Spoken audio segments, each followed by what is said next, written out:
Ash took in the scenery ahead and wondered where the twins were taking him.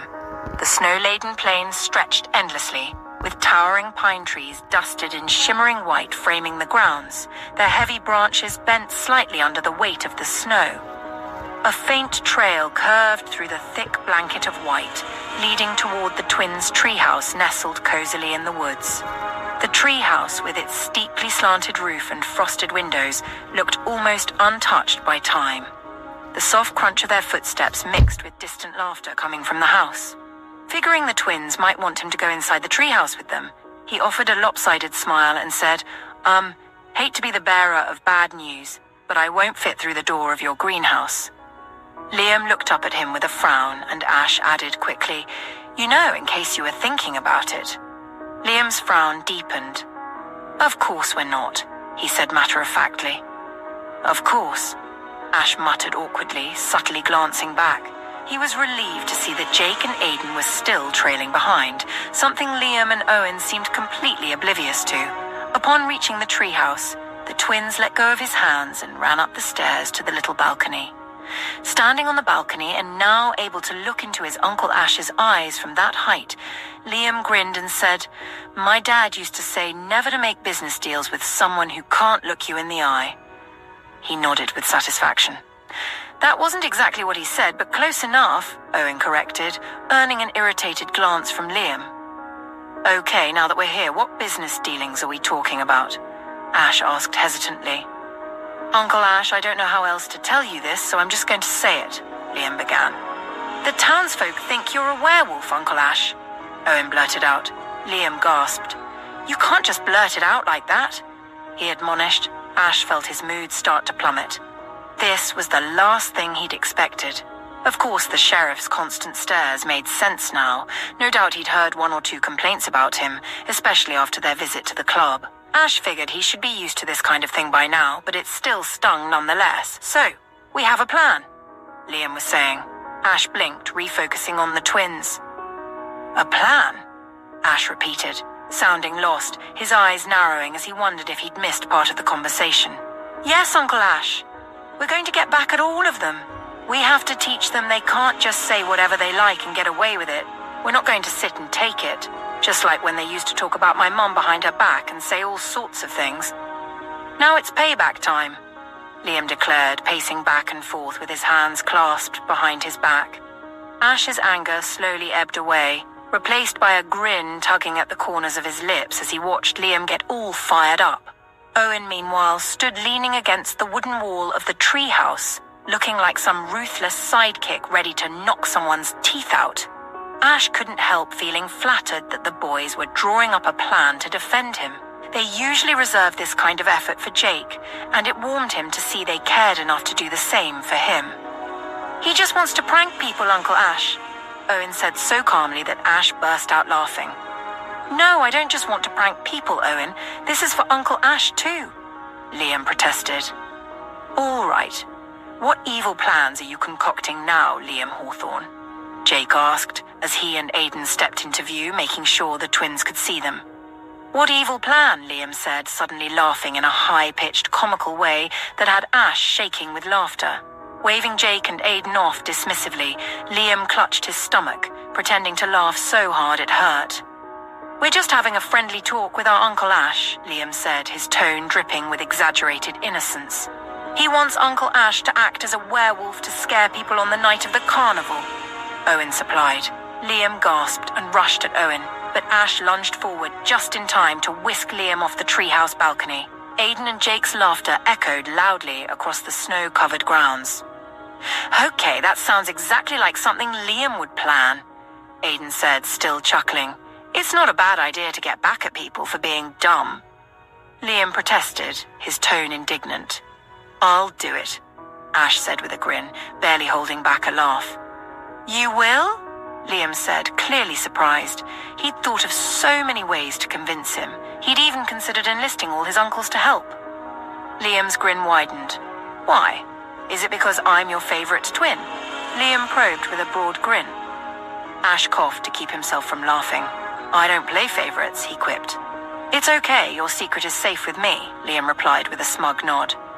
"You still haven't told me the business part, though. Ash said, playing along and wondering what Liam would come up with. I'm interested in hearing that part too, Jake added.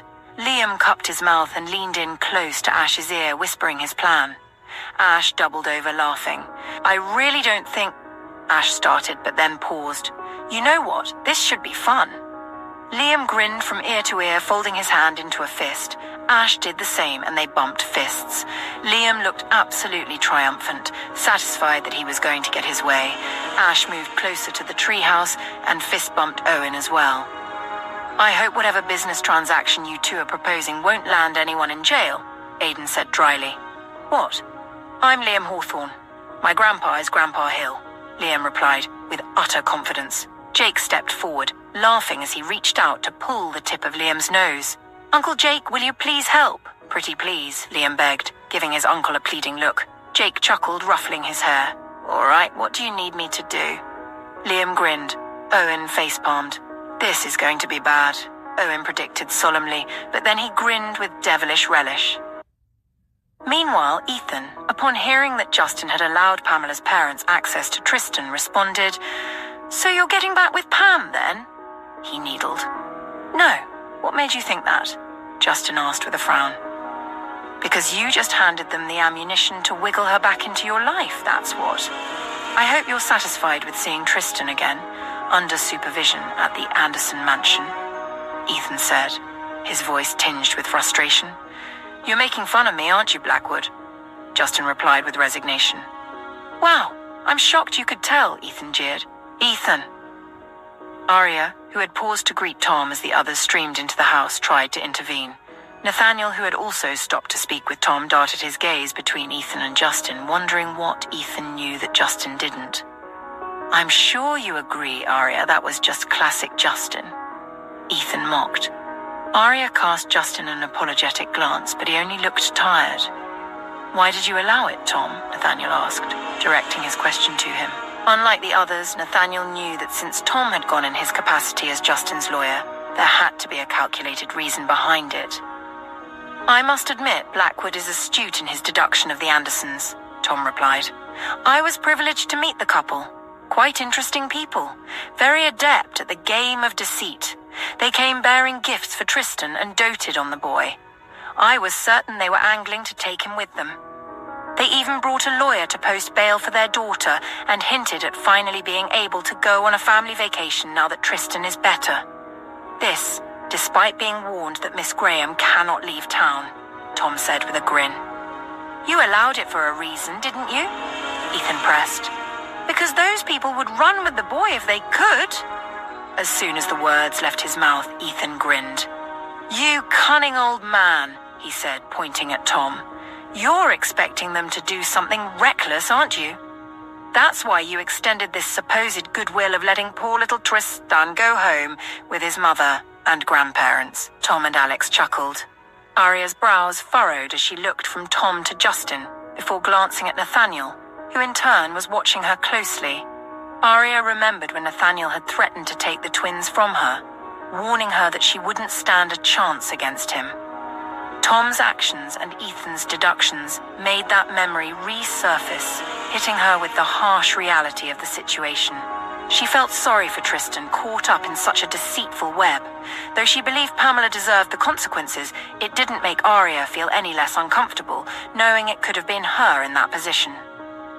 Excusing herself, she strode away, her emotions conflicted. Nathaniel watched her retreating back, a sense of unease gnawing at him.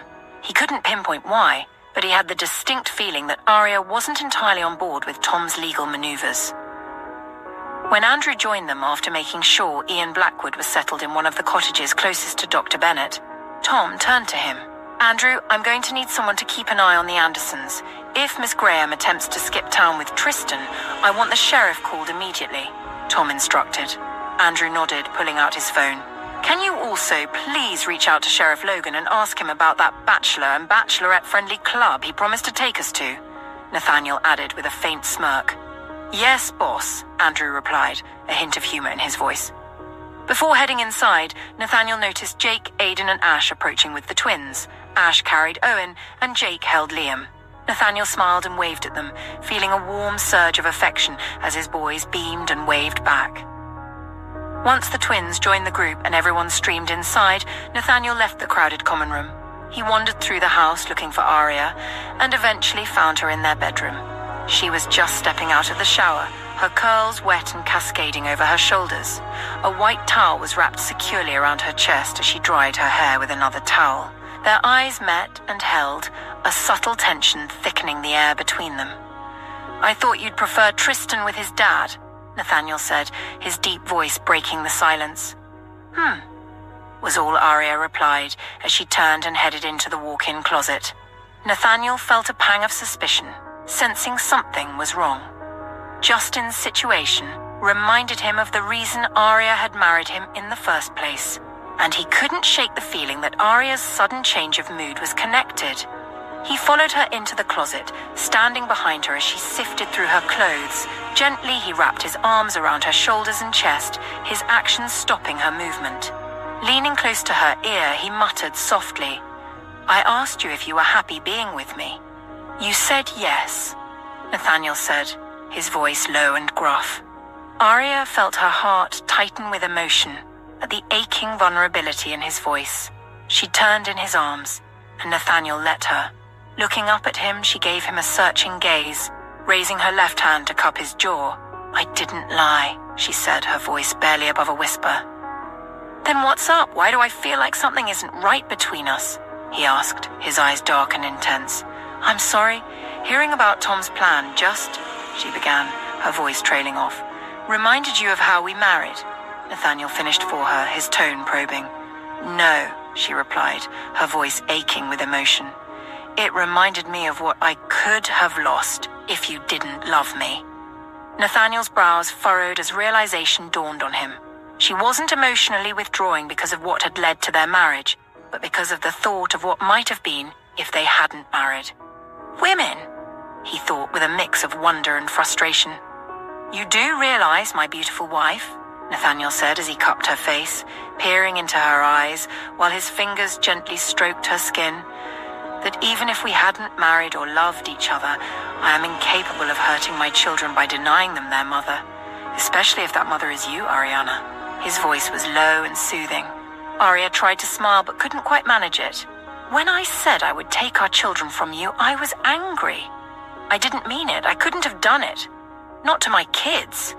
Even if I didn't love you, you would still be the mother of my children.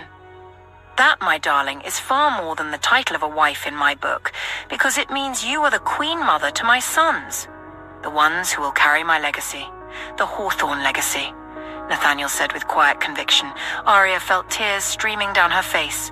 Nathaniel pressed his forehead to hers, the tips of their noses touching. He smiled at her and she beamed back at him, her heart overflowing with love. "I love you so much it hurts," Nathaniel whispered. Aria kissed him, cupping his jaw as though her very life depended on it. Nathaniel lifted her, and the towel slipped from her body, pooling in a soft white circle on the floorboards. "How can I not love you, baby?" Nathaniel murmured. A soft whimper escaped Aria's lips as she clung to him, desperate to feel his skin against hers. About 2 hours later, when Nathaniel checked his messages, he saw one from Andrew. "Sheriff Logan wants to know if you're free tonight for the club. It's a special night. Magic Mike night." Nathaniel suppressed a grin and cast a furtive glance in Aria's direction. She was seated with her aunt, Anna, Anita, Isla, Noria, and Evangeline, gathered around her as she fed the babies. He replied to the text with a simple, "What time?" Nathaniel waited for Andrew's reply, and it didn't take long before Andrew responded with a time. He then added a question that had momentarily slipped his mind. "Where would you tell Dr. Hawthorne you were going?" The question stung his ego. The idea of needing permission before leaving the house felt strange, especially to him. He realized he had never been in a situation where he had to ask for permission to do whatever he wanted.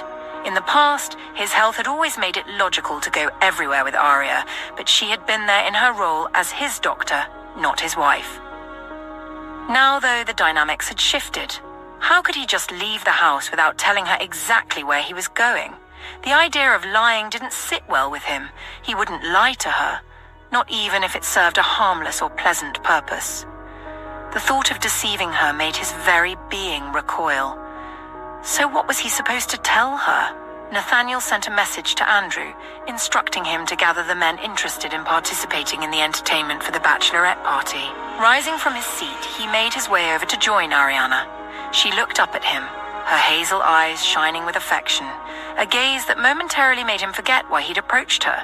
He grinned unabashedly and nestled beside her, pulling her close as the women around them burst into laughter and playful teasing. "He wants something, I'm sure," Anna teased. "Alex has been acting jumpy too," she added, prompting more giggles from the group. Ariana glanced sideways at Nathaniel, who gave her a sheepish smile. "What do you want, baby?" she asked softly, her voice soothing and tender. The sound reminded him of the intimate moment they'd shared just a little while earlier. He wanted to kiss her but stopped himself, aware of the 6 pairs of amused eyes on them. He threw a quick glance at the ladies, which only made them laugh louder. Ariana, understanding his hesitation, leaned against him, offering silent reassurance. Nathaniel wrapped his arm around her and Esme, gently cupping the little girl's head and stroking her hair. As he buried his face in the curve of Ariana's neck, he whispered, "I need to go somewhere with Andrew, Jake, Aiden, Ethan, Alex, and the others. I promise we won't take too long." Ariana pulled back slightly to meet his eyes. "You don't want to tell me where?" she asked. Nathaniel shook his head and smiled. The women around them erupted into more laughter. "Will you be safe, though?" Ariana asked, her concern making his chest tighten. "Yes, baby," he assured her, his voice firm yet gentle. She nodded and added, "Don't be gone too long. I'm not going to sleep until you get back."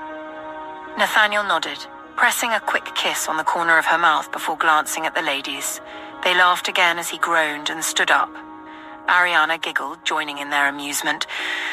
On his way out, Nathaniel playfully tugged Anita's hair, earning a burst of laughter from her. As he left to change, Nathaniel couldn't help but notice Ariana's eyes following him. When he emerged dressed and ready, he caught the gleam of admiration and longing in her gaze. It made him pause, a pang of regret tugging at him. For a brief moment he wished he didn't have to leave her side. At the door, Nathaniel paused, looking directly at Aria, wanting to make her feel loved, wanting to remind her he was hers. He pulled out his phone, ensuring she saw him doing it, and typed, "Bet you want to ask me out all over again, huh?" before hitting send. Aria, already smiling, caught the mischievous smirk on Nathaniel's face, a look that reminded her so much of Liam whenever he was up to no good. She already had an inkling of what to expect when she reached for her phone, left on the table in front of her. Checking the message, she fought to stifle a laugh. Then, darting a glance in his direction, she replied, "Oh, don't you wish I would, Hawthorne?" Nathaniel chuckled at her response, the words a playful echo of how mean she used to be to him back then. "Bloody witch," he thought to himself with amusement. "I just remembered another sin of yours you'll be atoning for tonight." "Can't wait to get back," he texted back, adding 6 angry emojis before pressing send. Aria covered her mouth with her hand to muffle her giggle. Isla, observing the exchange between the couple, smiled at their antics. It struck her just how different her boss was with his family and close circle. Who would have thought a man capable of intimidating others with a single glance could be sending playful text messages to his wife, making her shake with laughter? Isla sighed softly, pulling out her own phone to send a text to Ethan. She wanted to remind him she was thinking about him and would miss him while he was away. "Nate, go away," Anita said, laughing as he obediently clicked the door shut behind him. A moment later, Aria's phone buzzed with another message. Smiling to herself, she glanced at the screen. "I don't want to leave your side, but this I've got to do. Love you, baby." She sighed softly, her expression tender as she quickly typed back, "I love you more, be safe." Placing her phone down, she gently stroked Esme's head, a wistful look crossing her face. She silently wished that one day Esme would find a love as perfect as the one she had. "Now that he's gone, let's talk about our party," Anita said brightly, clapping her hands together in absolute glee. "Are you talking about the carnival?" Isla asked, her interest piqued. "No, the bachelorette party I'm planning," Aria replied with a grin, then added, "I'm glad there are more of us now." When Evangeline cleared her throat and gestured toward her stomach, all the ladies burst into laughter.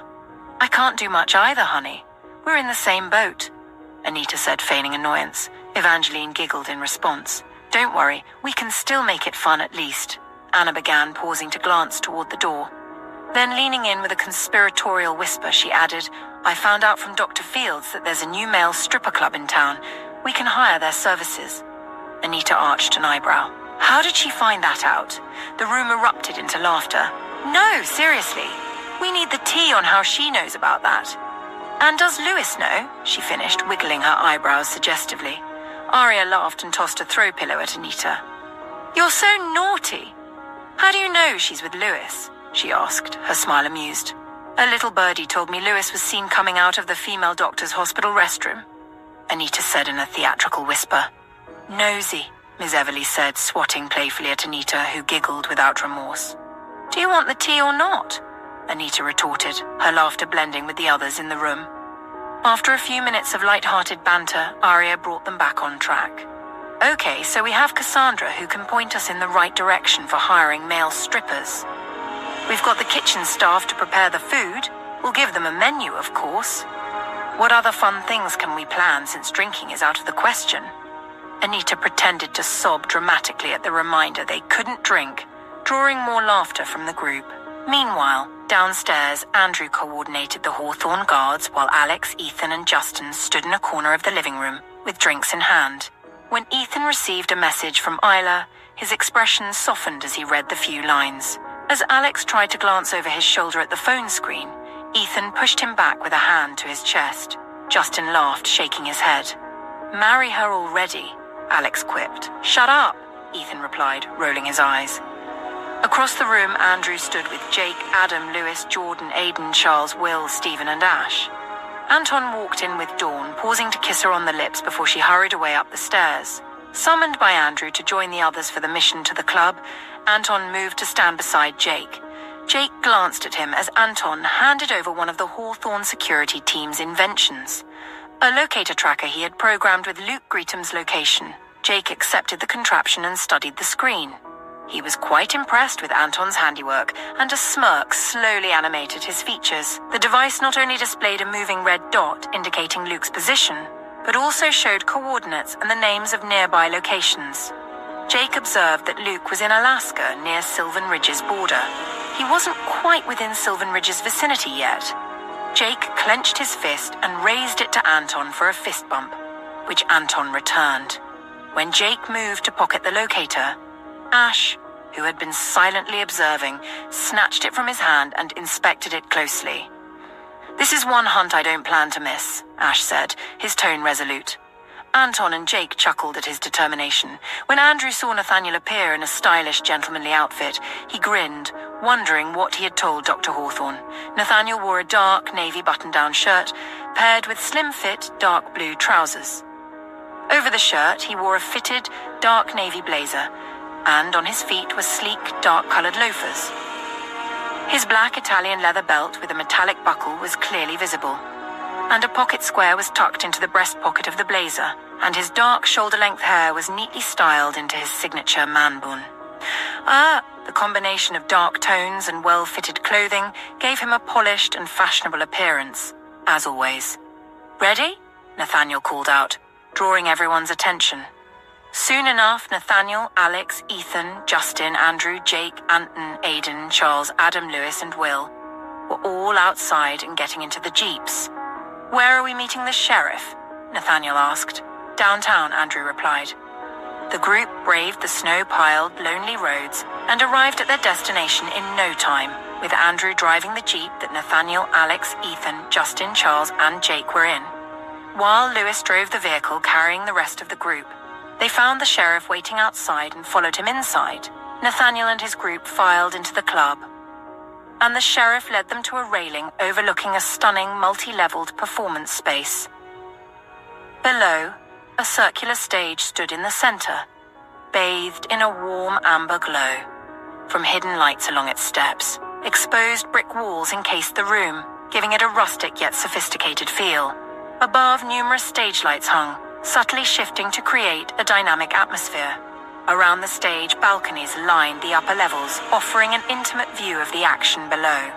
The room hummed with quiet anticipation, as if the air itself was waiting for something spectacular to begin.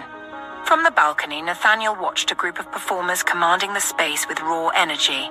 Their stances were confident, muscles taut under the intense beams of blue and golden stage lights.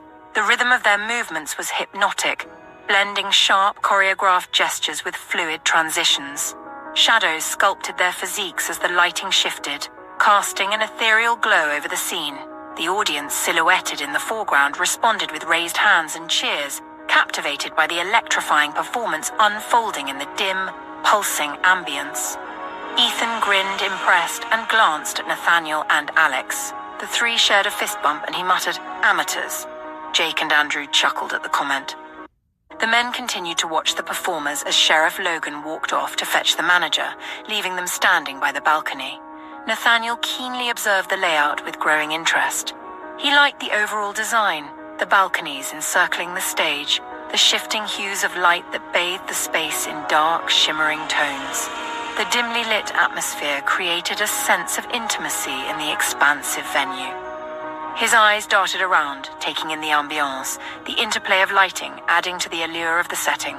As his gaze shifted from the balconies to the stage, an idea began forming in his mind. He imagined replicating the aesthetic, but with private booths like an opera house. These booths could offer a sense of exclusivity, with a performer at the center of the stage. After the strippers' initial appearance and display, they could move into the individual booths to perform more intimately for their patrons. Once the strippers dispersed, the central stage could feature another act, perhaps a DJ, to maintain the energy and rhythm of the space. As these thoughts took root, Nathaniel's eyes focused on the lead dancer on the stage. The dancer launched into the air with a powerful jump, knees bent and arms extended for balance, landing gracefully in the center of the stage. The dancer twisted slightly as he hit the ground, seamlessly transitioning into a series of fluid hip rolls that radiated confidence. Around him, the other performers encircled him, their movements synchronized, torsos flexing in unison as they rode the beat with pulsing body waves. "I could do that easily," Ethan remarked, his voice casual. "No, you can't," Alex retorted, eliciting laughter from the group. Nathaniel grinned as he continued to watch. One dancer dropped to his knees, gliding smoothly forward, while another leaned back onto his hands, kicking his legs high in a striking show of athleticism. The lead performer stepped forward again, hips swiveling rhythmically to the music. He spun, dropped into a low squat, and popped back up in one swift, fluid motion, his chest heaving as the lighting emphasized every sculpted muscle. Nathaniel's thoughts wandered, memories surfacing of a time when he had done something similar, but in a more private setting. But it wasn't a performance for an audience. Instead, he had Aria in his arms with the pull-up bar, the weight bench, and the treadmill all set out to use. A secretive smile played on his lips as he remembered their first time together. The memory was vivid, Aria clinging to him, her voice echoing in his mind as she begged him to stop, only to plead for him to continue. The way she refused to let go afterward, forcing him to carry her on his back around the apartment, filled him with a warm sense of triumph. It had been a moment of vulnerability and intimacy he treasured. Nathaniel wrapped his fingers around the handrail, the rush of emotions tightening his grip as the memories flooded back. "Andrew?" he called, his voice breaking through his reverie. Andrew leaned in close. "Boss? Can we create a dummy aesthetic of this place?" Nathaniel began, sharing the details of his idea. Overhearing the conversation, Alex, Ethan, Justin, and the others chimed in with their own suggestions. "What do you want in the booths, boss?" Andrew asked. "Massage tables, hot tubs," Nathaniel replied, a sly smile curling his lips. "My man!" Ethan exclaimed, drawing a round of laughter from the group as he shook Nathaniel's hand in a smooth, comical gesture. Everyone else chipped in, contributing ideas that sent ripples of laughter through the group. Soon enough, Sheriff Logan appeared, and Alex, who saw him approaching, nudged Nathaniel. The older man was accompanied by a man of average height with an athletic build. Nathaniel stayed by the railing, his attention still on the performers, making no effort to acknowledge the approaching pair. Behind him, Jake, Andrew, and the others positioned themselves just close enough to intervene in case of an attack. "Mr. Hawthorne," Sheriff Logan called, trying to draw Nathaniel's attention. Nathaniel shifted his gaze briefly toward the older man, but didn't move from his spot. His eyes met the stranger's, studying him. He noticed the white streaks in the man's hair at his temples and the fine lines on his face, estimating his age to be in the late 40s. "Let me introduce Marcus," Sheriff Logan said. "He's the owner and manager of this establishment." Turning to Marcus, he added, "Marcus, this is Mr. Nathaniel Hawthorne." Marcus offered a handshake with a warm smile. "It's a pleasure to have you here, Mr. Hawthorne." Nathaniel casually slipped his hands into the pockets of his trousers as he stood back from the rails. "Sorry, I'm particular about germs," he said. Marcus chuckled, dropping his hand without offense. "You've got quite an impressive setup here," Nathaniel remarked. "So impressive, it makes you wonder why you'd choose a remote outback like Sylvan Ridge." "Hey, no bad-mouthing my hometown," Ethan chimed in, drawing laughter from the group. Sheriff Logan took the opportunity to introduce Ethan Blackwood to Marcus. At the mention of Ethan's last name, Nathaniel caught the quick flicker of recognition in Marcus's eyes before he gave Ethan a subtle nod. Sheriff Logan continued, introducing Alex, Andrew, and the others as Nathaniel's friends. "I hear you all are interested in learning some of our signature moves for a private event," Marcus asked with a grin. "They're interested. I'm just here to observe," Nathaniel replied, his comment earning more laughter from the group. "Well then," Marcus said, gesturing for them to follow, "let's get started." He led them down a dim hallway into an opulent private room that radiated sophistication. Circular, tufted leather booths shimmered with gold and silver accents under the soft glow of embedded LED lights. Tall, intricately designed columns with a futuristic flair stretched towards the ceiling, their ethereal light reflecting off sleek, polished surfaces. The walls pulsed with rich hues of purple and blue, creating a kaleidoscopic effect as the light shifted across the space. A sense of exclusivity filled the room, enhanced by the intimate atmosphere and the gentle hum of background music. The group settled down as drinks and finger foods were promptly brought in by women dressed in revealing outfits. Andrew, Jake, and Aidan stepped forward, blocking their path and shaking their heads in refusal. Without a word, Anton produced 4 bundles of cash and placed one in each of the women's trays. "We brought our own drinks, Marcus," Andrew stated. "And we're all married," Jake added. The women glanced at Marcus, who chuckled and waved them away. "All right, I get it. You're a group that knows exactly what you want. Now tell me how I can help," Marcus said. "We need music, an instructor, and your permission to bring in our own drinks," Andrew replied. "Fair enough. I think you've earned that right," Marcus responded. Soon enough, 2 men joined the group, accompanying Lewis and Adam as they returned from retrieving the drinks. While Adam moved behind the bar to handle the beverages, Marcus introduced the newcomers to the group as their instructors. The men quickly took charge, setting the tone by turning on the music. Moments later, the room was filled with the thumping beats, reminiscent of the sounds they'd heard outside during the Magic Mike choreography. One of the instructors stepped confidently to the center of the stage in the middle of the room and announced that he was ready to begin, adding that he needed a volunteer to start. Without hesitation, Alex rolled up his sleeves and stepped forward, earning loud cheers and applause from the others. "Woo! Woo, woo, woo! Go Alex, Alex, Alex!" Ethan and the others cheered. Nathaniel shook with laughter, sipping his drink. With a dramatic bow that made everyone laugh, Alex strode over to stand beside the instructor. The man turned to Alex and said, "I'll demonstrate a couple of basic steps, and you'll try to follow along. Then we'll build from there." Alex gave a nod and replied, "All right, let's do this." On the other side of town, where the former hub of Sylvan Ridge's elite once stood, Jordan and Seth sat in a jeep a considerable distance away, keeping watch on the Andersons' mansion, a sprawling estate that loomed elegantly amidst the winter's embrace. Its grand circular design and beige stone facade glowing warmly against the icy surroundings.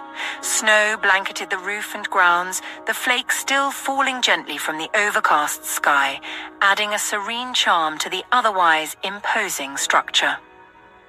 Tall pine trees bordered the property, their dark green needles dusted with snow, creating a natural barrier that added to the mansion's seclusion. A winding driveway led up to the main entrance, where a set of grand double doors, illuminated by soft golden lights, spilled out from within.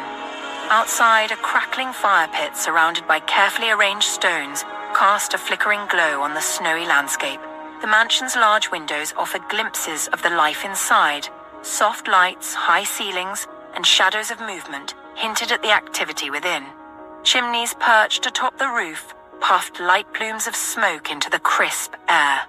Jordan and Seth kept darting their eyes in the direction of the house as the two ate the food Miss Jonas had packed for them, their conversation drifting to the bachelorette party with light banter about the event. "I suppose only those of us with partners can participate," Seth said with a grin. "Not necessarily. And don't act like you can't get a date," Jordan replied, narrowing his eyes as he noticed the front door of the Andersons' mansion opening. "Someone was bringing out traveling bags," Seth chuckled. "I have a date. She's just not here in this bloody Ice Age town," he quipped. After a pause, he added, "I suppose you'll be inviting Grace Hamilton." Jordan gave him a puzzled glance. "Grace who?" he asked, his tone carrying a hint of confusion. "Grace Hamilton, the pediatric lady," Seth replied as they both watched Pamela appear at the door, accompanied by a child bundled up in winter gear. Jordan pulled out his phone and began dialing Andrew. "Just because I smiled at the girl doesn't mean I want to hump her, man," he said, making Seth chuckle as he started loading his gun. Andrew picked up on the second ring, and loud cheers and music could be heard in the background. "You have my attention, Jordan." Andrew's familiar deep voice came through the phone. "Pamela Anderson is packing up and getting ready to leave. Permission to engage?" Jordan asked in a casual tone, glancing over as Seth snapped the chamber of his gun into place. A few minutes before Andrew got the call from Jordan, it was his turn to give the act a try. When he frowned too long at the center stage, Nathaniel shook with laughter. When Jake carefully nudged him forward and Andrew frowned back at him, the entire room burst into laughter.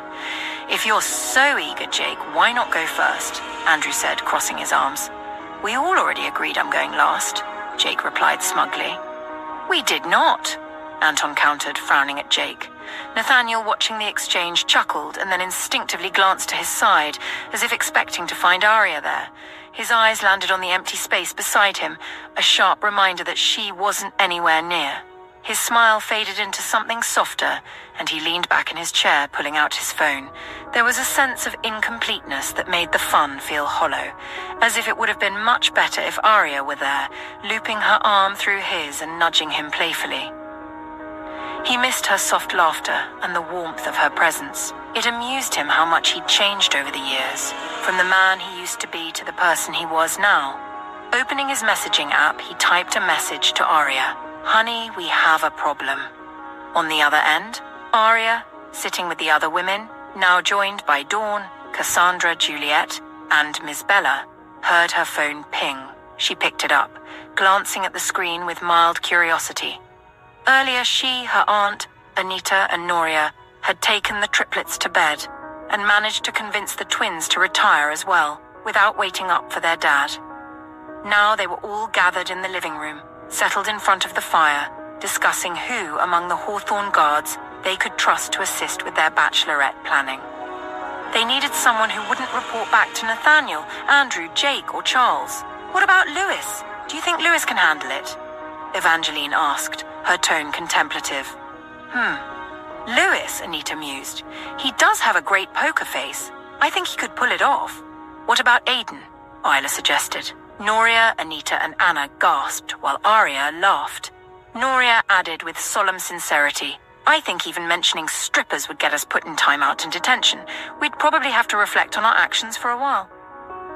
Her remark sent the entire room into a fit of giggles. "I say we talk to Ash and Adam," Arya suggested.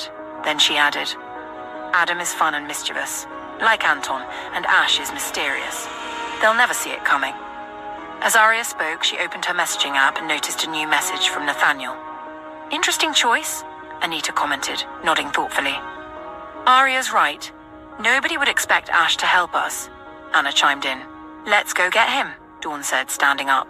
Anita, Claire, and Noria followed suit, grinning. Noria's blue eyes bright with amusement. Meanwhile, Arya's brows furrowed with concern, and she mentally tuned out of the conversation to respond to Nathaniel's message. She typed, "Are you okay, my love? On the other side, Nathaniel read Aria's message and leaned back to reply. I'm so used to having you around. It feels strange that you're not by my side right now. He hit send. When Aria read his response, her face lit up with a smile and her body relaxed with relief. She typed back, I miss you here too, baby. I'm with the girls discussing our bachelorette party. It's fun. But I'm trying not to glance at the door every 2 minutes. Ha. She pressed send. Nathaniel chuckled as he read her text. He replied, It's a good thing we both caught this bug. It makes coming home to you even more exciting. Then after a moment of thought, he added, What are your plans for the bachelorette? Anything I can help with? A mischievous grin tugged at his lips as he sent the message. When Aria read his text, she bit the corner of her lip and muttered to herself, Nice try, buddy. She then typed back, Thanks, babe, but we've got this, and pressed send. Nathaniel arched an eyebrow at her response and smirked. We'll see about that, babe, he said to himself. But his reply to her was simple. All right then. See you soon. Love you. Reading his message, Aria beamed to herself and quickly typed, Can't wait. She then added, See you no later than 2 a.m., Nathaniel Hawthorne, and hit send. Nathaniel chuckled as he read her reply. He responded simply, Yes, ma'am. On Aria's side of the line, the sound of the main door opening and closing pulled her attention back to her surroundings. She looked up to see Noria, Dawn, and Anita literally dragging Ash into the living room while Claire held the door open. Aria covered her mouth with her hand to stifle a laugh as she noticed the way Ash scanned the room with a mix of suspicion and a hint of unease in his unusually striking purplish eyes. Whatever it is, I didn't do it, Ash said, his deep voice resonating through the spacious room. Anna giggled, remembering the reunion cruise when she'd suggested using the Hawthorne guards for a fundraising auction. She vividly recalled how Jake, Charles, and Aidan had reacted when she'd cornered them with the idea.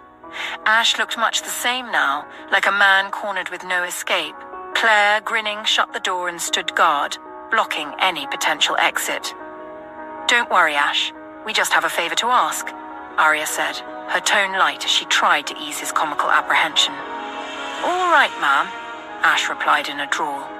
Anita, still holding firmly onto his arm, led him to a single-seated chair and made him sit down. Once Ash settled down, Anita leaned in with a narrowed gaze and said, Now let's test your loyalty, shall we? Noria, Dawn, and Anna joined Anita, forming a circle around Ash, forcing him to crane his neck to glance from one to the other before returning his gaze to Anita. Okay, he said slowly, giving Anita a wary look. Let's say Aria was drowning, and Nate jumped in to save her, but he started drowning too. Then Andrews jumped in to help, and he also began drowning. Who would you save first? Anita asked, her tone unreadable. Anna, trying to add some comic relief, started making a ticking sound with her mouth. Ash frowned at her, which only made Anna burst into giggles. Answer her, Noria said, attempting to keep a stern expression, but failing to suppress a giggle. Ash stifled a laugh of his own, and finally replied, I'd save Dr. Hawthorne first, because that's what Boss and Andrews would want. Anna nodded in approval, but Anita tapped Ash playfully on the forehead and said, So you're just going to let my Andrews drown? She glowered at him. He was a Marine Corps colonel, ma'am, Ash said, raising an eyebrow. Anita paused for a moment, nodding thoughtfully, thinking he had a good point, but she didn't want to accept defeat just yet, so then she tapped Ash playfully on the forehead again. What about Nate? She asked. Boss can swim 50 meters in under 90 seconds and hold his breath for over 3 minutes. Same as Andrews. And Andrews is a Marine.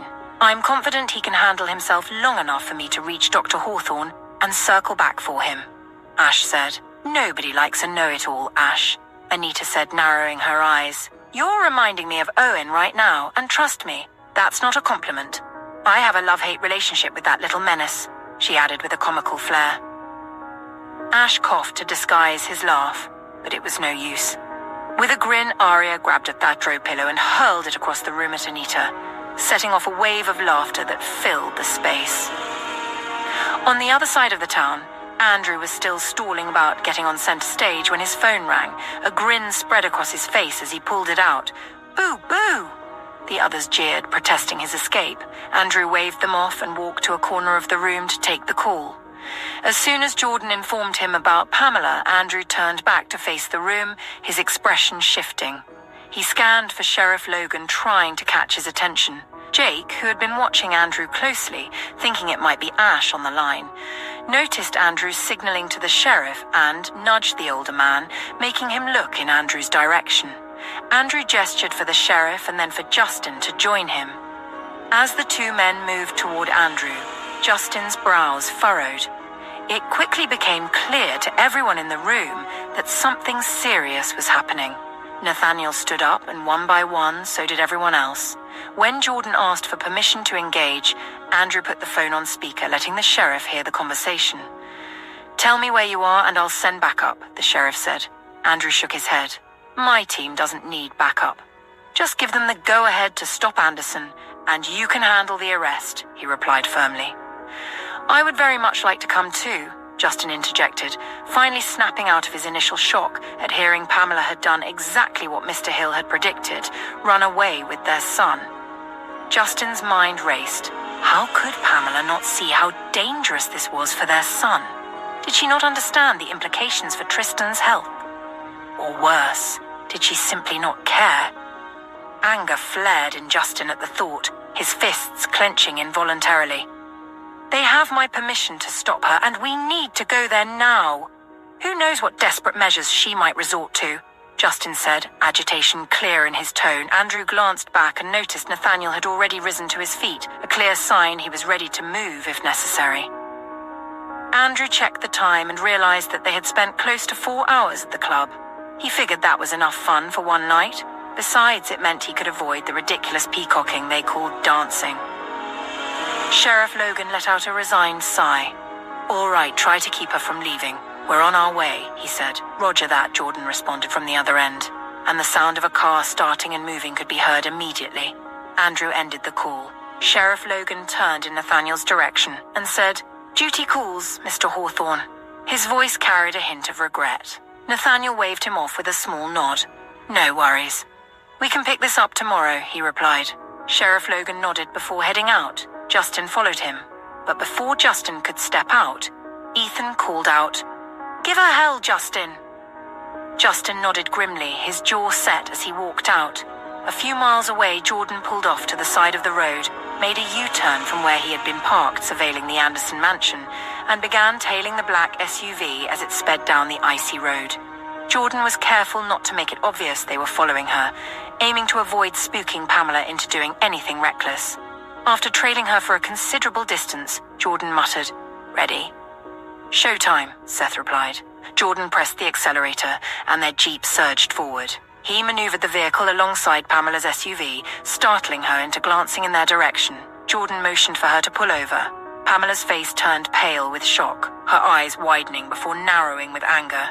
Her jaw tightened in determination as she pressed down on the gas pedal, her SUV gaining momentum for about a minute. Jordan quickly closed the gap again, pulling up beside her. Frustrated, Pamela swerved, attempting to ram Jordan's car.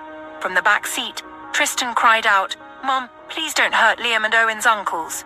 "Go to sleep, Tris," Pamela snapped, her voice tight with barely contained fury. "These people are not our friends. They're trying to separate us," she added sharply. Tristan began to sob. "Please, Mom, please," he whimpered. Pamela ignored his cries, continuing her attempts to force Jordan's car off the road, not wanting to endanger Tristan further. Jordan rolled down his window and shouted, "Tristan, put on your seatbelt." He wanted to ensure the boy's safety in case anything went wrong. Pamela, growing more desperate, pulled out a gun and pointed it at Jordan through her partially lowered window. As she tried to roll the window down fully to get a clearer shot, Tristan quickly unbuckled his seatbelt, leaned over the front passenger seat, and reached for the central lock to roll the window back up, distracting his mother. "Tristan, sit back and put your seatbelt on," Pamela yelled, her frustration mounting. Tristan hesitated until Jordan shouted the same command through his window. The boy finally complied, strapping himself back in. "Watch the road, Pamela," Jordan yelled, his voice cutting through the tense air. Pamela ignored him, aiming the gun back at Jordan. She fired, but Jordan had already slowed his speed, causing the bullet to sail harmlessly into the air. Jordan considered shooting at Pamela's tires to stop her but hesitated, concerned about the risk of flipping her SUV with Tristan inside. As they approached an intersection, Pamela, driving at full speed, suddenly lost control. The icy, slippery road seemed to dictate the vehicle's movements, causing her to lose all control as the SUV veered to the side of the road. It skidded off and plunged into the nearby woods, colliding with a tree. The crunch of metal crumpling and the explosive burst from the carburetor echoed through the air. Pamela's scream and Tristan's cry rang out, piercing the cold stillness around them. Jordan parked the car, and Seth quickly jumped out, hurrying into the woods that lined the road towards the crashed Jeep. When he reached the vehicle, he first tried to open the back door where Tristan was, but it wouldn't budge. Determined, he broke the window and slipped his hand through to cut the seatbelt holding the boy in place. Carefully, he lifted the crying child out of the wreckage. "Uncle Seth," Tristan quietly whimpered. "It's okay. I've got you," Seth reassured him. The sudden sound of a gun being cocked drew Seth's attention toward Pamela. She had hit her head, and blood was streaming down her forehead, temple, and nose. Despite her injuries, she aimed a gun at Seth. Before she could fire, he quickly ducked for cover. "Give me back my son," Pamela screamed. "I won't let you take him. Justin and all of you can rot in hell," she bellowed, firing shot after shot. Seth, crouched behind the car with the trembling boy clutched tightly in his arms, remained hidden as Pamela unleashed her fury. After several rounds, the gunfire ceased. Seth stayed in place, waiting for the deranged woman to exhaust her rage. Nathaniel, upon hearing about the chaos Pamela was causing, quickly called Tom as Andrew drove them back to the house with Jake in the passenger seat. The older man answered at the first ring. "Why are you still awake?" Nathaniel asked, his brows furrowing. "With the utmost embarrassment, I admit I can no longer sleep without Bella securely by my side," Tom confessed. "Unfortunately, she decided to attend the ladies' night gathering, which I must say your dear wife seems to be leading," he added with mock offense. Nathaniel chuckled, putting the call on speaker so everyone could hear. "She's got all the girls with her?" Andrew asked, clearly intrigued. Jake and Alex were already laughing in the background. "All of them, including the new recruits," Tom confirmed with a long-suffering sigh. Sorry? I guess," Nathaniel replied with mock hesitation. "We're on our way. I'll help you break up the party, mark my words." His quip earned more laughter from the group. "But that's not the main reason I called," Nathaniel added, his tone shifting slightly. "Let me guess. Pamela tried to run?" Tom interjected. "Not only did she try to run, she took Justin with her." Ethan interrupted before Nathaniel could respond, his frustration evident. "The lunatic was armed and shooting with Tristan in the car. Then she went and crashed the damn thing," he added, sounding vexed. "Well," Tom began, his tone calm and resolute, "as unfortunate as it is for the boy, we did anticipate this.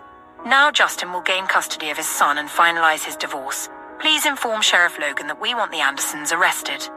"The Andersons?" Nathaniel echoed, confused. "Yes, for conspiracy to commit child abduction and child endangerment," Tom explained, methodically listing the charges. Ethan's expression shifted, a grin spreading across his face as his annoyance began to fade. "God, I love you, Mr. Hill. Let's stick it to these entitled weirdos," Ethan quipped. Tom chuckled before continuing. "They'll probably claim Pamela lost her mind over the divorce, Tristan's illness, and all the stress, but I made sure to tell her parents at the station yesterday that we were leaving Justin in their care. While they're busy grappling with that, we'll hit them with Pamela's charges. It should slow down the usual routine of Daddy swooping in to bail her out," he explained. "Got it. We'll let the sheriff know," Nathaniel replied, before ending the call. Andrew immediately called Sheriff Logan to relay the message. On the other side of town, Seth crouched behind the car while Stephen, having reported the incident, stood at the top of the slope. Using his flashlight, he signaled for Seth to move further into the woods before attempting to climb uphill to avoid getting shot in the back. Seth nodded, watching as Stephen pointed the light ahead. When they heard movement from inside the vehicle, Stephen quickly turned off the flashlight. Seth caught the strong scent of gasoline, but didn't wait to figure out its source. Counting silently to 3, he bolted from behind the Jeep and ran as fast as he could through the snowy, wooded terrain. Stephen sprinted ahead as well, aiming to intercept Seth and lead him further away from the deranged woman. Before long, they reached a spot where Seth could climb up. "Hold on tight, Tristan, don't let go," Seth said to the little boy clinging to him. "Yes, Uncle Seth," Tristan replied, his voice shaky, his small body trembling in fear or perhaps cold. Seth cursed internally, wondering what kind of parent would subject their child to such danger, especially knowing the boy was ill and still recovering. Stephen appeared at the top of the snowy incline and lay flat on the icy ground to extend a hand to Seth. In the distance, the sound of sirens began to pierce the night, growing louder as they approached. "Tristan!" Justin's voice rang out in the dark, snowy woods. Stephen swore under his breath as he got to his feet and yelled, "Stay back!" Just as the words left his mouth, another barrage of gunfire erupted from Pamela's jeep, forcing Justin and the sheriff to take cover. The deputies, who had arrived with the sheriff, scrambled to shield themselves behind their patrol cars. Justin, spotting Stephen in the distance, began crawling across the frozen ground, staying low and moving away from Pamela's vantage point. Meanwhile, Stephen dropped back down to the ground and held out his hand to Seth again. Seth grabbed his hand and Stephen braced himself as he pulled him up, ensuring his grip didn't falter. Every step was hampered by the thick snow, but Stephen managed to haul both Seth and Tristan to safety. Justin arrived just as they reached the top, his breath visible in the cold night air. Relief washed over him when he saw Tristan safe in Seth's arms. "Thank you. Thank you," Justin said, his voice thick with emotion. "Dad?" Tristan called out, his voice quivering. Seth carefully handed the boy over to Justin, who immediately wrapped him in a protective, warm embrace. "Are you hurt? Did she do anything to you?" Justin asked, bombarding his little boy with questions, desperate to know if Tristan needed medical attention. "Uncle Seth got me, Dad," Tristan sobbed, his small frame trembling. "Good, good," Justin responded, his voice breaking as tears blurred his vision. "Can we go to Owen and Liam's now, Dad?" "I don't want to go to Grandma's and Grandpa's," Tristan said between sobs. Justin cradled his son's face against his chest, wrapping him tightly in his jacket for added warmth. "Of course, son," Justin reassured him gently. "You stay here. I'll go get the jeep," Stephen instructed, jogging off toward where the vehicle was parked. Seth, still catching his breath, came to stand beside Justin. When he saw Tristan glance his way, he clenched his hand into a fist and extended it in a fist bump. Tristan mirrored the action and bumped his tiny fist against Seth's. "You did great, champ. You were brave, and I bet Liam and Owen will be green with jealousy when they hear about this," Seth said with a playful wink. Justin gave Seth a grateful smile as Tristan nodded, a faint smile appearing on his tear-streaked face. "Especially Liam," Tristan said, his voice still shaking slightly. "Yep, especially Liam," Seth agreed with a small grin. "Can we go now?" Tristan asked softly. "Hold on, Uncle Stephen is bringing the car," Justin replied. Sheriff Logan, seeing that Justin had secured Tristan, let out a breath of relief and made his way toward them. Meanwhile, Stephen reached the jeep parked on the other side of the road and reversed it to where Seth, Justin, and Tristan were waiting. Just as the sheriff joined them, Andrew's call came in. At the same moment, a brand new white Prado pulled up about 100 meters away. Sheriff Logan spotted the vehicle and sighed heavily. Justin glanced in the direction of the Prado, and his expression hardened with anger. "What did you do?" Pamela's father bellowed as he hurried over, his wife following closely behind. "I swear to God, if anything happens to my daughter," the man began, his voice rising as he approached with long, determined strides. "If something happens to your daughter," Justin yelled, his voice filled with uncharacteristic fury that made the older couple halt in their tracks. "What about if something happens to my son, huh?" He gestured toward Tristan, his anger bubbling over. "Now you listen to me, boy." Mr. Anderson attempted to assert himself, but Justin cut him off. "No, you listen to me. You let your mentally unstable daughter take my son, who just underwent brain surgery. You let her drag him out in this freezing weather. You two are completely irresponsible." "Enough," Mr. Anderson roared, trying to regain control. "You've clearly forgotten your place, Graham." Mrs. Anderson reached out, trying to take Tristan from Justin, but Justin stepped back, glaring at her. Tristan clung tighter to his father, burying his face in Justin's chest and tucking his head further into his jacket. Sheriff Logan, who had just finished a call with Andrew, stepped forward to intervene. Forgotten his place? Really, Mr. Anderson, I'm sure you're familiar with the law and what constitutes child endangerment. Mr. Anderson scowled at the sheriff, clearly unused to being challenged. Seth watched, noting this was likely a man accustomed to getting his way in their small-town community. Now, however, he seemed out of his depth, caught in a situation spiraling beyond his control. Sheriff Logan, I'm sure you enjoy being the sheriff of Sylvan Ridge, and with the election coming up, I'd tread carefully when handling this particular matter, Mr. Anderson said, his tone laced with veiled threats. Are you threatening him? Stephen's voice rang out from behind, drawing the older couple's attention.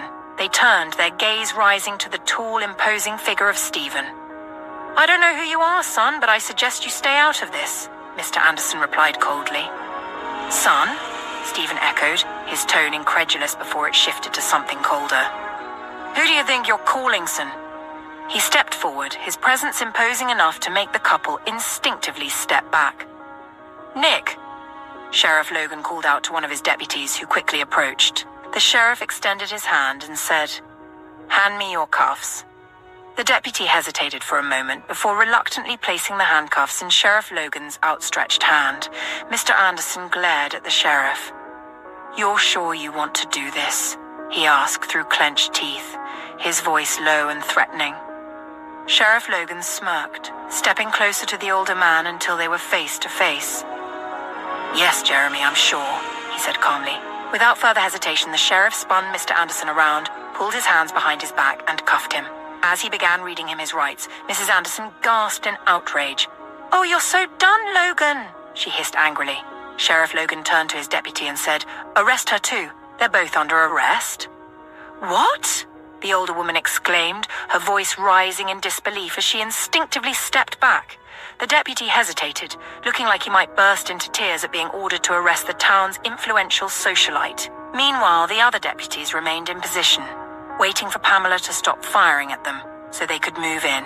As Sheriff Logan began escorting the handcuffed Andersons to a patrol car, Seth spoke up. Sheriff, before you haul them off, you might want to use them to get Miss Anderson to stop shooting. Earlier, I smelled gasoline near the car. She's playing a dangerous game, Seth warned. Damn it! Jeremy Anderson swore loudly.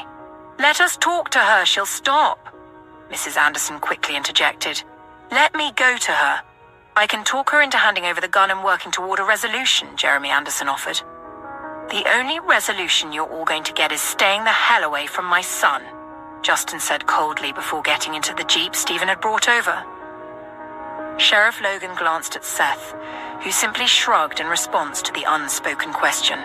You can stand on the cliff and call out to her, tell her to come out and hand herself over, Sheriff Logan finally said. Fine, take off the cuffs, Jeremy Anderson demanded. Nope, we're doing this my way, Sheriff Logan replied firmly. I'm not risking you going out there when it's clearly a dangerous situation. Jeremy glared at the sheriff, his anger evident, but Logan didn't flinch. Turning to a deputy, Logan instructed, Take Mrs. Anderson to the station. Yes, Sheriff, the younger deputy replied, gesturing for Mrs. Anderson to follow him, though he kept his distance, seemingly wary of her. Sheriff Logan then grabbed Jeremy Anderson by the forearm and began leading him away toward the commotion. As Sheriff Logan and Jeremy Anderson approached the section of the road where Pamela's car had broken down, the sheriff motioned for one of the deputies to bring him a megaphone. A man of average height in his mid-30s hurried forward and handed over the device. Positioning themselves where their voices could carry well into the woods, Sheriff Logan held the megaphone toward Jeremy and spoke in a low tone. I hope you realize your daughter's life is in your hands now. Tread carefully, Anderson, or this will all go up in flames right here and now. This is on you. You did this to her. You spoiled her rotten. Let her act like a child even now. It's time to do better and save her. She's your only child. Jeremy glared at Sheriff Logan, but it was clear the words had struck a nerve. Without a word, he turned his attention to the woods ahead and spoke into the megaphone. Pam, honey, it's Dad. Can you hear me? His voice was gruff and awkward, betraying his unease. Silence hung in the air, thick and heavy. Jeremy hesitated, then continued. It's okay to feel frustrated and hurt, but this has gotten out of hand. It's time to come home. Another pause. The silence was deafening. Jeremy shifted his stance, his frustration evident as he added, Please, honey, think about Tristan. He's caught up in this, and I know you love that boy. Sheriff Logan let out a scoff, prompting another glare from Jeremy. Ignoring the sheriff, Jeremy leaned into the megaphone again. Pam, please. Give me a sign that you can hear me. It's important you come out of there right now. Your car is leaking gas. If you keep shooting, it's going to catch fire. His voice grew harder, the prolonged silence grating on his nerves. I can't come out. Pamela's voice, though faint, carried well enough to reach the men. I'm stuck, she added, her tone tinged with defeat. The sound of her voice sent alarm bells ringing through the group. Sheriff Logan quickly pulled the megaphone from Jeremy and shouted into it, his voice urgent. Pam, throw out the gun and let us help you. Jeremy grew frantic. We need an ambulance, Sheriff Logan yelled over his shoulder to one of the deputies before moving towards the woods, ready to charge in. But Seth grabbed him firmly by the shoulder, stopping him in his tracks. Both the sheriff and Jeremy turned to Seth, who said simply, The car is going to explode. Jeremy's eyes widened in panic. Surely we can still save her, he exclaimed, turning his attention back towards where his daughter's car was. He shouted, Throw out the gun, Pam! Do it now, damn it! Moments later, they heard the sound of something hitting the ground. Seth exchanged a glance with Sheriff Logan, and it was clear the older man understood what Seth was about to do. As Seth checked his digital wristwatch, the green glow from its display reflected faintly on the snowy ground. Be careful. Hawthorne will have my head if anything happens to you, Sheriff Logan said, his voice carrying a mix of concern and resignation. Jeremy, desperate, turned to Seth with pleading eyes. Without another word, Seth suddenly sprinted toward the slope, navigating the snowy terrain with urgency. He crouched low, sliding down the steep incline on his back and hips. In a few moments, he reached the car. Carefully peering inside, he spotted Pamela, her head resting against the headrest, her face pale. Lowering his gaze, he saw the source of her entrapment. The dashboard had been pushed back, pinning her thighs in place. I'm here to help you, Miss Anderson, but if you try anything, I'll knock your teeth out. Got it? Seth said firmly. Pamela barely reacted, her head lolling to the side, as though she hadn't fully heard him. Cursing under his breath, Seth moved quickly to the back door, the same one he had yanked Tristan out of earlier. He peered inside, looking for the driver's seat lever to recline it. The mechanism didn't give easily, so Seth braced himself and used brute force to jerk it back, the ticking of his watch a constant reminder to act quickly. The seat finally slid back, creating enough room. Pamela let out a cry of pain as the movement jostled her. When Seth leaned closer, he saw a metal shard piercing through her left thigh, blood steadily seeping from the wound. The acrid smell of gasoline filled his nostrils, stronger now, while smoke billowed ominously from the crumpled hood of the car. Seth weighed his options. Wait for the medical team to arrive and risk everyone dying in an explosion, or take matters into his own hands and pull her out immediately. He chose the latter. Working quickly, he tore a strip of fabric from his shirt and tied it tightly around the upper part of Pamela's injured thigh to slow the bleeding. Sliding a hand beneath her leg, he muttered, You're one terrible mother. Wanting to distract her from the pain he knew was coming next. Pamela's head snapped up, her glassy eyes flashing with weak anger. A faint growl escaped her lips as she raised a trembling hand to strike him.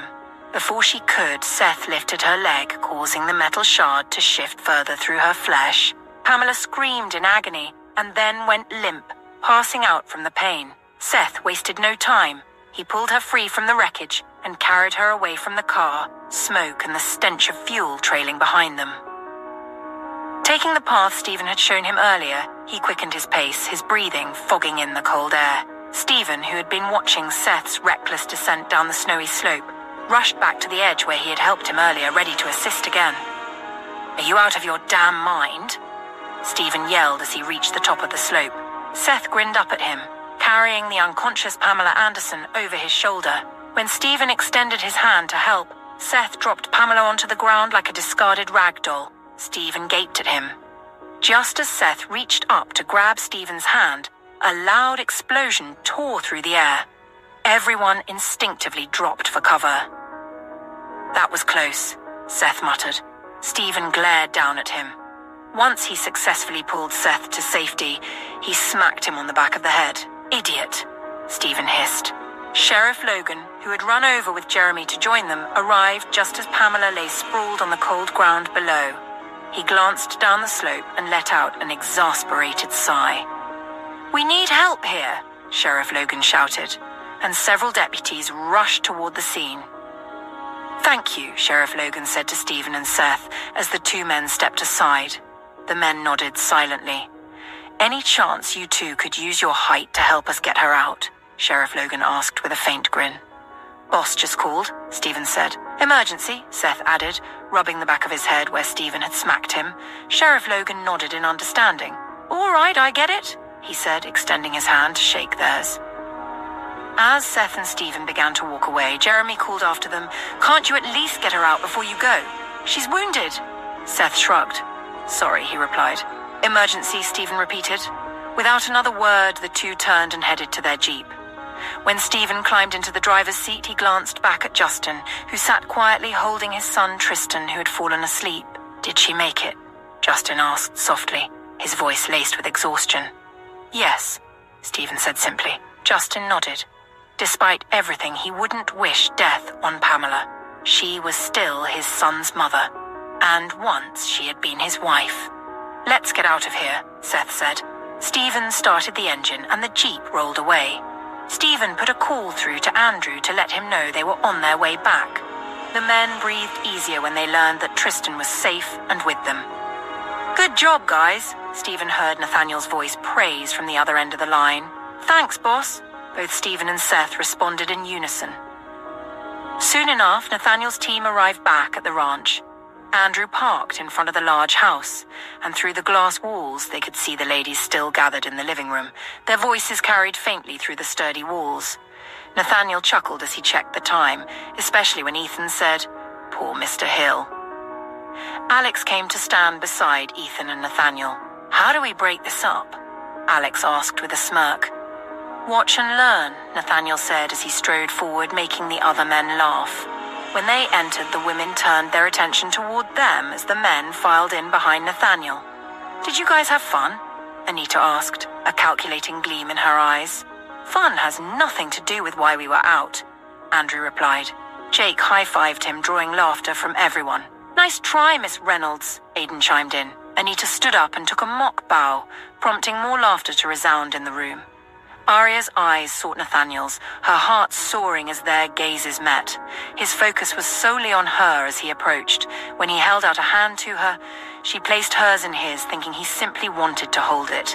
Instead, he hoisted her up from the chair and slung her over his shoulder. She gasped in utter shock, her cheeks burning with embarrassment. "Apologies, ladies. Just picking up what's mine," Nathaniel said with a grin. Arya covered her mouth to keep from laughing, then smacked him on the back. Anna squealed when Alex approached her. She jumped out of her seat and bolted toward the stairs. One by one, the ladies were picked off as laughter filled the room. Miss Bella and Miss Everly chuckled, waving everyone goodnight as the scene unfolded. Nathaniel carried Arya up the stairs, refusing to set her down even as they reached the hallway leading to their room. Her initial protests turned into playful threats, then into pleas. He responded with a light smack on her behind, making her growl in mock indignation and promise retribution. Nathaniel didn't put her down until they were in their room. Gently, he laid her on the bed, her back against the mattress. As Arya raised her hands to playfully hit him, he quickly caught her wrists, holding them firmly. Grinning down at her, he leaned in and gave her a quick kiss on the lips, his eyes never leaving hers. "Why do you like to act like a caveman? You could have just asked for us to be excused," Arya said, her tone laced with mock exasperation. Nathaniel didn't answer. Instead, he continued to press kisses on her lips, the tip of her nose, her cheeks, and her forehead. He didn't release her wrists until she broke into giggles. Only then did he stand back. Grabbing her by the ankle, he leaned over and pressed a kiss on it, his gaze meeting hers with an intensity that made her breath hitch. Arya's chest rose and fell as her breathing quickened. Nathaniel's playful kisses gradually grew deeper and more intentional, stirring a rush of emotions inside her that she couldn't contain. "I don't like being away from you," Nathaniel murmured against her skin, his warm breath brushing over her. A shiver ran through Arya's body and she closed her eyes, her lips parting as she tried to steady her breathing. "Me neither," she whispered, her voice soft and breathy. Meanwhile, downstairs, with Arya and Nathaniel gone, the men naturally drifted out of the main house with their partners. Aidan, holding Noria's hand, hurried to the stair landing and called after Miss Everly. "Good night, madam." The older woman stopped mid-stride, turned back, and burst into laughter. "What has gotten into you, Aidan?" she asked through her chuckles. Then Jake chimed in, "Good night, Miss Everly." Miss Everly shook with laughter again, shaking her head as she continued up the stairs. "What's going on? Why are you all being so extra attentive?" Noria asked, nudging Aidan in the side. "No reason. Must there always be a reason to show some appreciation to Dr. Hawthorne's very decent auntie?" he quipped. Noria narrowed her eyes at him with suspicion. When she glanced over at Jake, he quickly looked away, pretending to casually whistle. Evangeline smacked him lightly on the chest, giggling. "You're up to something," Noria said, pointing a finger at Aidan and poking him in the chest. "Mark my words, we'll find out what it is."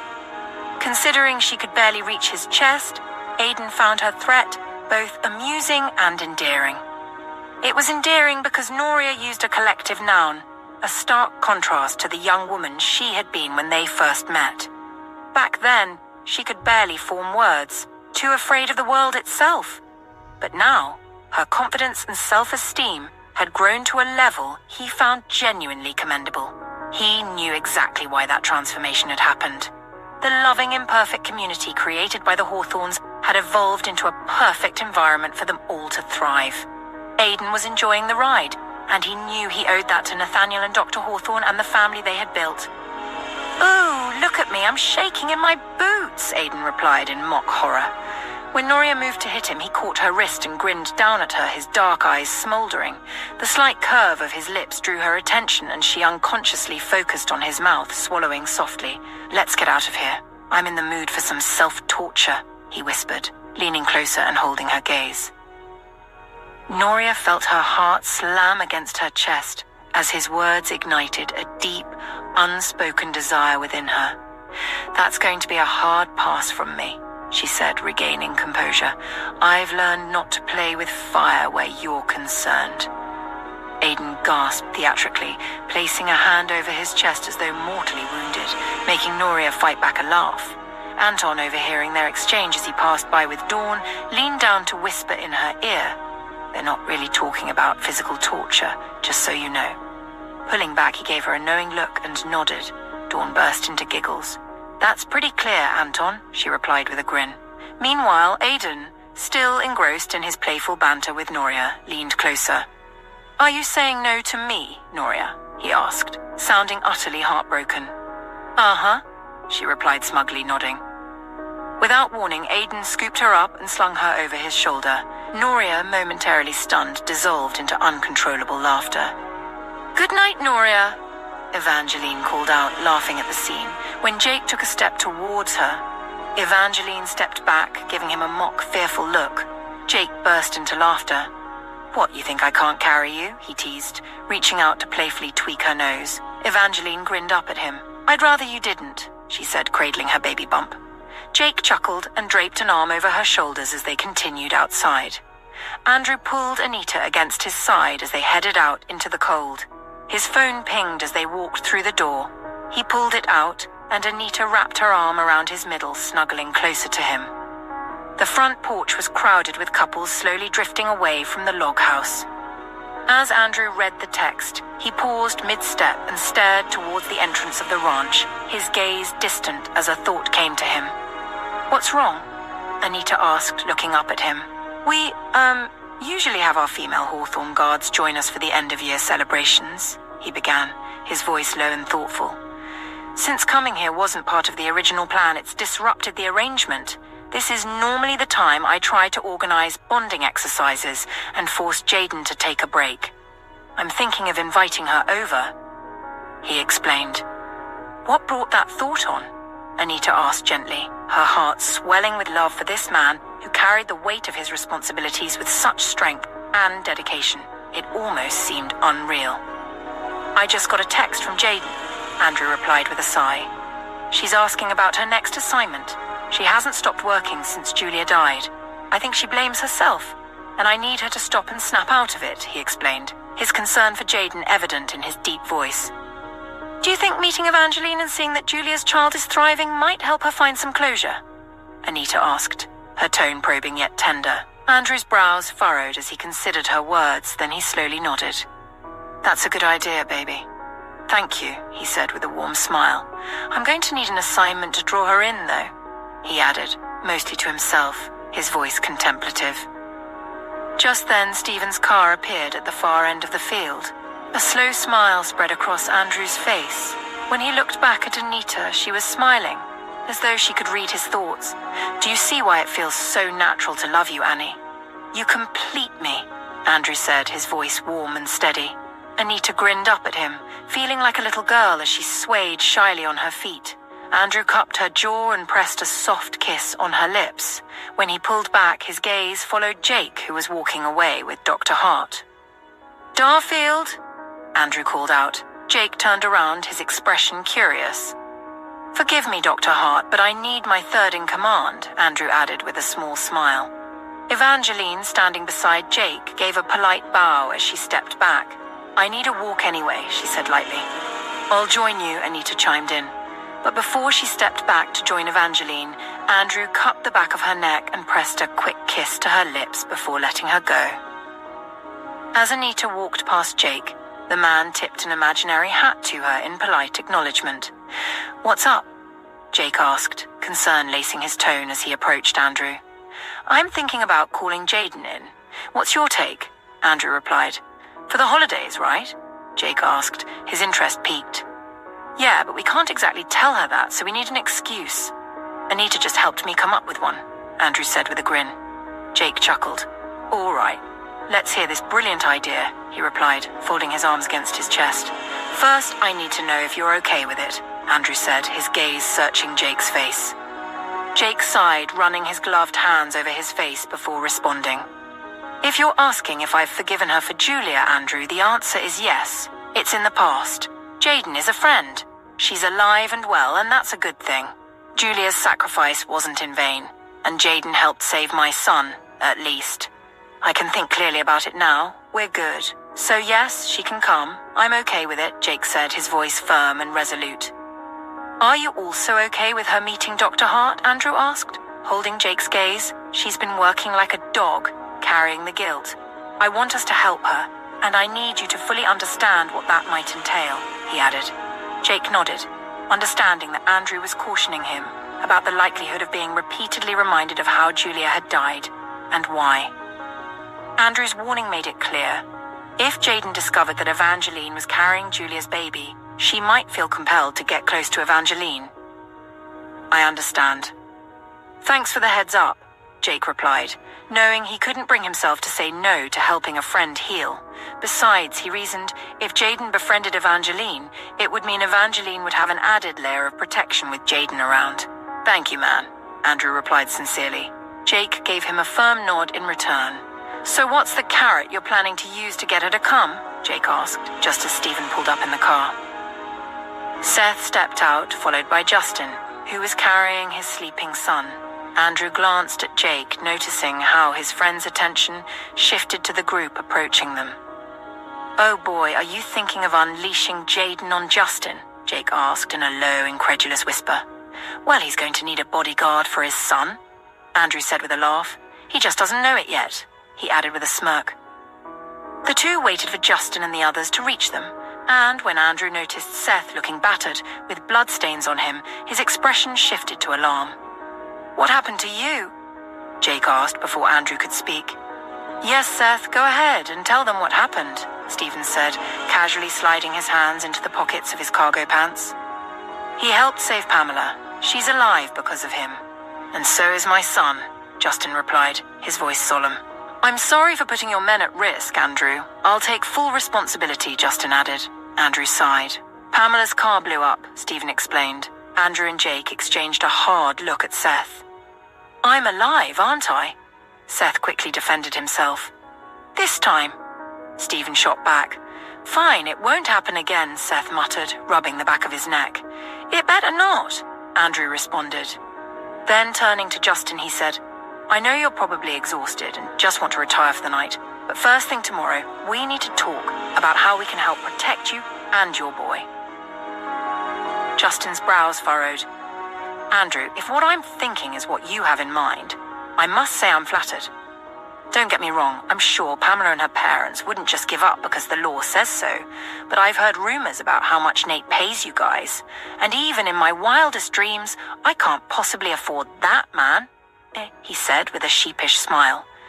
"It would be more financially sensible for you to hire me instead so I can join you guys than to even think about hiring any of you," he added in jest. "Well, here's how it works, Justin," Andrew replied. "If something happens to you or your boy, Dr. Hawthorne will be devastated, and so will Owen and Liam. What that means is you're one of us now, and so is your boy. We'll assign someone to him, and it'll be on us." Justin looked at him, clearly touched. "You're serious, man?" he asked, his voice thick with emotion. "Dead serious," Jake affirmed with a warm smile. "Welcome to the crew, Graham," he added, giving Seth a gentle pat on the back. Justin nodded, fighting back tears. "I should get him to bed," he said, gesturing to Tristan, his voice thick with emotion and fatigue. "Go ahead," Andrew replied. Justin offered a polite nod before walking off. The four men waited until he was a good distance away, then Stephen asked, "Who are you pairing with them?" "Jaden," Andrew replied, giving Jake a light pat on the back as he walked off. Seth let out a muffled laugh, then asked more seriously, "Did he really say Jaden?" "Yep," Jake answered, continuing on his way. "Should Jaden even be around kids?" Seth whispered to Stephen. Stephen chuckled. "Who knows, maybe spending time with Miss Davis has mellowed her a bit." As Andrew began to trail Anita and Dr. Hart, Jake followed closely behind. A rustle in the nearby woods caught their attention. Jake quickly drew his gun and Andrew did the same. The two men hurried toward the noise, but then a familiar flashlight signal flashed through the trees, followed by darkness. The men relaxed and began walking into the woods. When they entered a clearing, they saw Ash standing there with Adam, who was barely holding back his laughter. "What happened?" Jake asked, even though they'd already confirmed there was no threat. He still scanned the surrounding woods quickly. "So I was kidnapped earlier," Ash began. Andrew furrowed his brows, but seeing Adam's amusement at Ash being kidnapped, he figured it was safe to relax. "Kidnapped by whom?" Jake asked. "Your women," Ash snapped. Even before he finished, the three men burst out laughing. "All right, this I must hear," Jake said with a grin. Early on, before Nathaniel returned with his team, Ash decided to play along with the women's games. He thought it would be harmless, and perhaps amusing, to act as though he was going along with their plans, giving them the impression that they had him right where they wanted. But then Dr. Hawthorne met his gaze and asked, "Can we trust you to be on our side as long as we're not doing anything to break security protocol?" Her smile, accompanied by those warm, kind eyes, caught Ash off guard. He understood in that moment why all the Hawthorne guards seemed so enamored with her. She was stunningly beautiful, but it wasn't just her looks. Her kind soul shone through. Ash figured that must be why the boss grew so uneasy whenever other men were around her. Who would want to risk losing a woman like that? Not that he had any experience in such matters. Women weren't something Ash thought about much. He didn't believe any woman in her right mind would want someone like him. To him, he was little more than a pet. Andrew would always get furious whenever Ash voiced that thought aloud, but his anger didn't make the truth any less real. "Of course, Dr. Hawthorne," Ash had replied. "We need one more person. Do you think we can trust Adam?" she asked. "Tell me what you need, and I'll tell you if we require an extra hand," he said cautiously. "We need entertainment for our bachelorette party, and traditionally we're expected to invite, male strippers," Dr. Hawthorne explained. "Male strippers," Ash repeated, not breaking eye contact. He might not know much about women or relationships, but he was fairly certain this wasn't ideal. "Oh, for entertainment, of course." Dr. Hawthorne quickly clarified. Her cheeks flushed and her eyes gleamed with mischief, but the nervous fidgeting of her hands gave her away. "We can't have strangers on the ranch, Dr. Hawthorne," Ash replied firmly. Games apart, he thought he needed to let them know that was not negotiable. "I understand that would be too much of a risk, so we were thinking perhaps we could go out to, a male strip club, spend an hour or so, and then return here to continue our party," Dr. Hawthorne said. "How many people are we talking about?" Ash asked, his tone hesitant. "All of us here," Anna supplied. In that case, we're going to need more than just an extra hand. We'll need someone to drive and someone for backup," Ash noted. He considered asking how they planned to leave the ranch without the boss finding out, but figured they must have thought that part through already. "Okay, that sounds solid," Dr. Hawthorne responded. "Do you have a venue in mind?" Ash asked. He noticed Dr. Hawthorne exchanging a quick glance with Miss Reynolds and Dr. Cassandra Fields before answering. "We have one in mind, but we wouldn't mind exploring more options," she said. "Of course, it has to be somewhere safe and somewhere you think Andrew would approve of." Ash doubted Andrew would approve of any plan involving strippers, but he kept that thought to himself. "I don't have an answer to that right now, but I'll look into it and give you feedback tomorrow," Ash said. "Good. Thank you, Ash," Dr. Hawthorne said, her voice warm and sincere. Ash nodded in acknowledgement, though he couldn't help but notice how the other women had gone completely silent during their exchange. He understood why. Dr. Hawthorne had a voice that was low, sweet, and full of warmth, yet it commanded respect in a way that was quietly captivating. The thought of finding such a captivating woman one day crept into Ash's mind, just for a moment, someone who could love him regardless of his past. The thought made him furrow his brows as he quickly lowered his gaze, pushing it away. Miss Reynolds leaned in, breaking his thoughts. "We'll be watching you. Don't even think about betraying us," she warned. Noria chimed in. "Betray us and you're gonna get it." She punctuated her threat by grinding a fist into the palm of her hand and attempting to look menacing. Ash cleared his throat, stifling a laugh. Anna Morris added a mock-serious, "Our eyes are on you" gesture. When Ash stood to leave, Claire and Anna followed him to the door, opening it for him and watching as he exited. Ash didn't dare look back. Taking long strides, he broke into a jog as he headed into the woods. Reaching the clearing, he burst out laughing. The entire conversation had been hilarious, except for the part where Dr. Hawthorne had charmed him into submission. He chuckled at the memory. Still, he knew there was no way he could help the ladies secure a venue outside the ranch or hire male strippers without the boss, Andrew, Jake, or Charles finding out. Once they did, the boss would make mincemeat of him before Andrew or Jake could devise a way to save him. Besides, Ash knew the boss was already planning to sabotage the women's plans. Keeping their intentions secret was impossible. Still, he was certain that between himself, the boss, Andrew and Jake, they could figure out a way to let the women have their fun without putting them at unnecessary risk.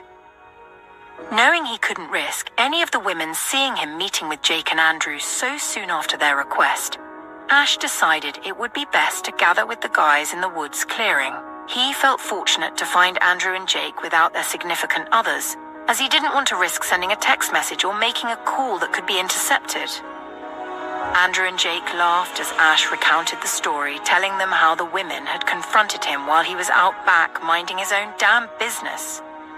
Then Miss Morris was like, "Can we have a word with you, Ash?" he said, mimicking a feminine voice which made the men laugh even harder. "And Noria, my God, she was trying to pull off her best mean face," he continued, causing the laughter to escalate. "Man, I wish we had that on camera to show the others. Boss would be so amused," Jake added with a grin. "It's fine. They'll get what they want. And then some. We'll commission the arena construction tomorrow so it's ready before the weekend," Andrew said with a light chuckle. "So what should I tell them?" Ash asked.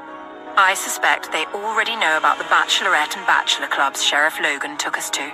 Dr. Hawthorne, Miss Everly, and my Annie are locals after all," Andrew replied. "Let's make them believe they'll have free passage there, while we create something far more worthy here." Ash let out a relieved sigh. Jake gave him a friendly pat on the shoulder. "You did good, kid," Jake said with a grin. "We've got your back." Ash nodded in acknowledgement, a small smile forming on his face. The following morning, Arya stirred awake and found Nathaniel wrapped around her. Not only was his body encasing hers from behind, but his arm was draped across her face, leaving her to peek out through the curve of his elbow. A smile spread across her lips at the position. It was as if he were afraid she might vanish, and then it occurred to her that he might also be cold. He was completely unclothed under the duvet. Not that she was complaining. His body felt like a warm furnace against her skin. She was amused, though, at how he had quite literally anchored her to him, leaving no chance for escape unless she woke him. "Baby," she called softly, her voice low and gentle. She wished she didn't have to wake him. Glancing at the bedside table clock, she saw it was still fairly early. He could easily have another hour of sleep before breakfast would be ready. She shifted slightly, thinking she might be able to slip out of his arms, but his hold tightened and the rhythm of his breathing changed. "Baby," she called again, this time in a whisper. Instead of opening his eyes, one of his hands moved to gently cup her throat, while the other wrapped more firmly around her waist. He brushed kisses along the sides of her face until he found her lips. "Good morning, babe," he rasped, his voice deep and husky. Arya felt her insides melt. A fleeting thought reminded her she was supposed to check on Ian Blackwood and ensure Juliet was staying on top of his monitoring. But the thought vanished as Nathaniel parted her lips and deepened the kiss, claiming her tongue.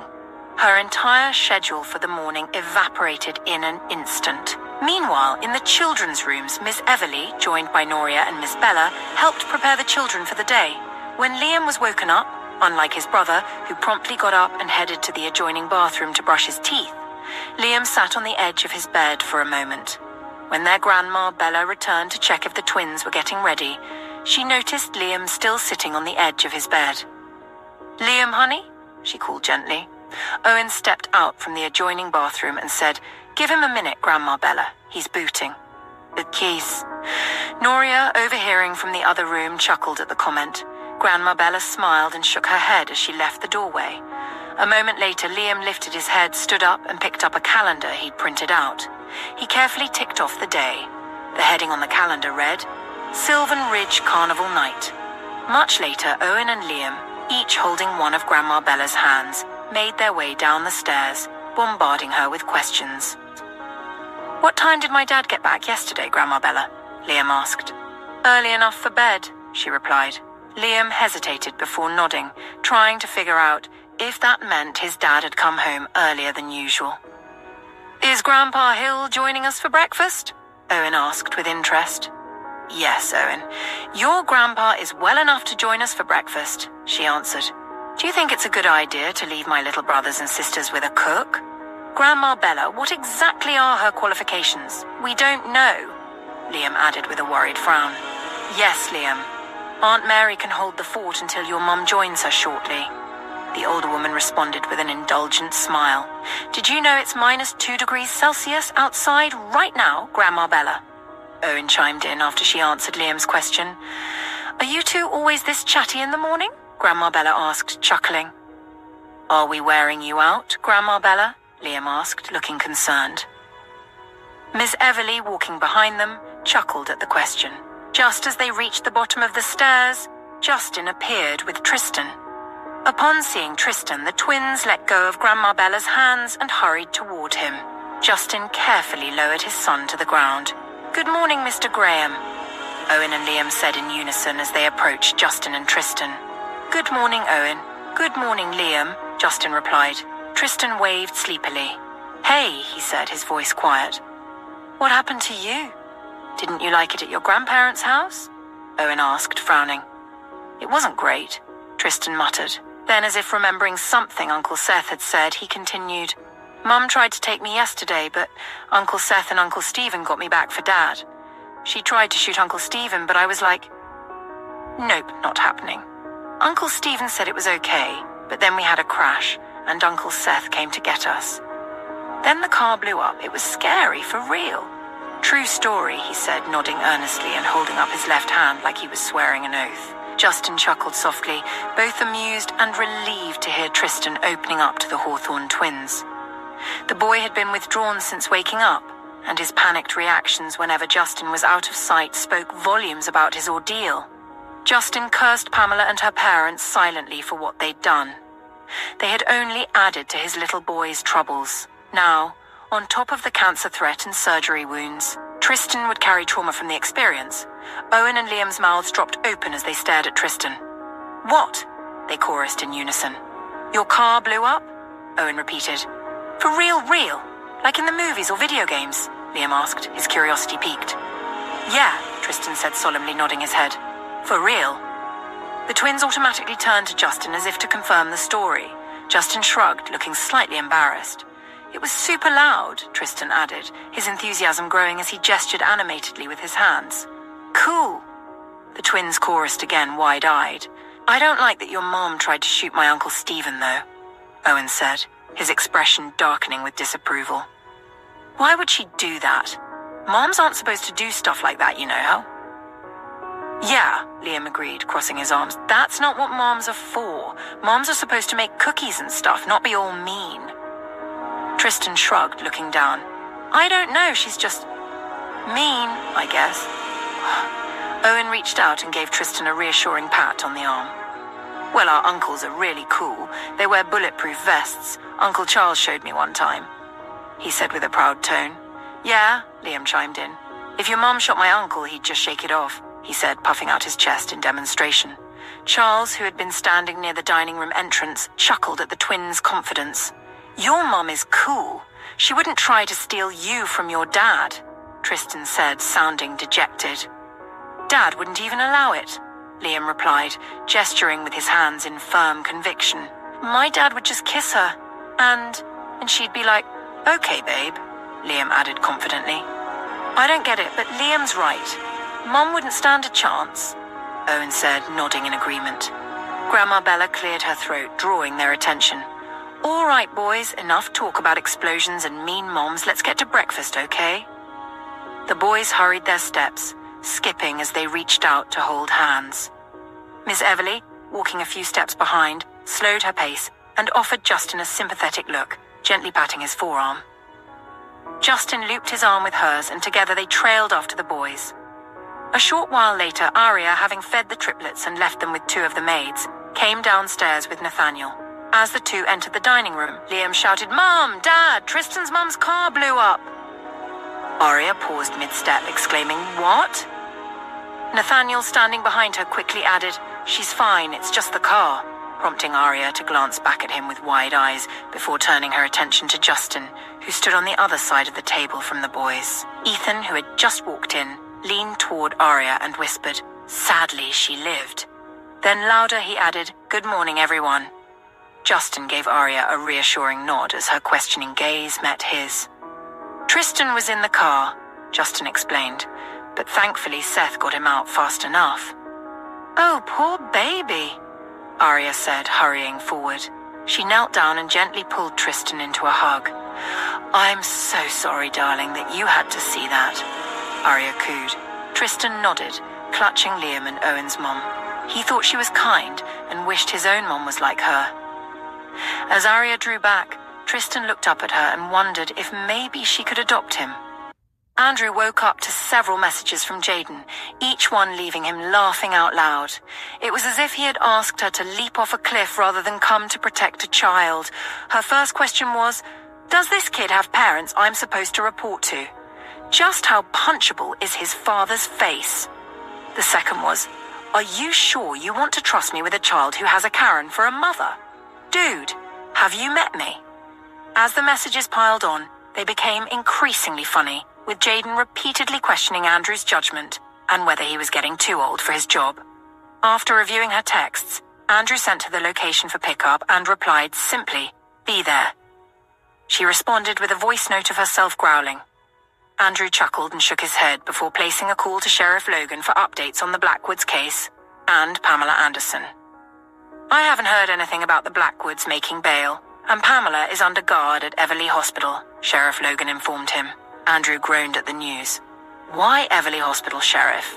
I'm starting to think you and your townsfolk are determined to ruin every day of my vacation." The sheriff laughed. "Welcome to my life, But here's the thing, Everly is the best around.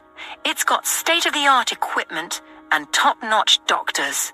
Plus, it's just a short drive, especially in this weather. Sometimes common sense has to prevail, no matter what grudge folks might have against our very own Ariana.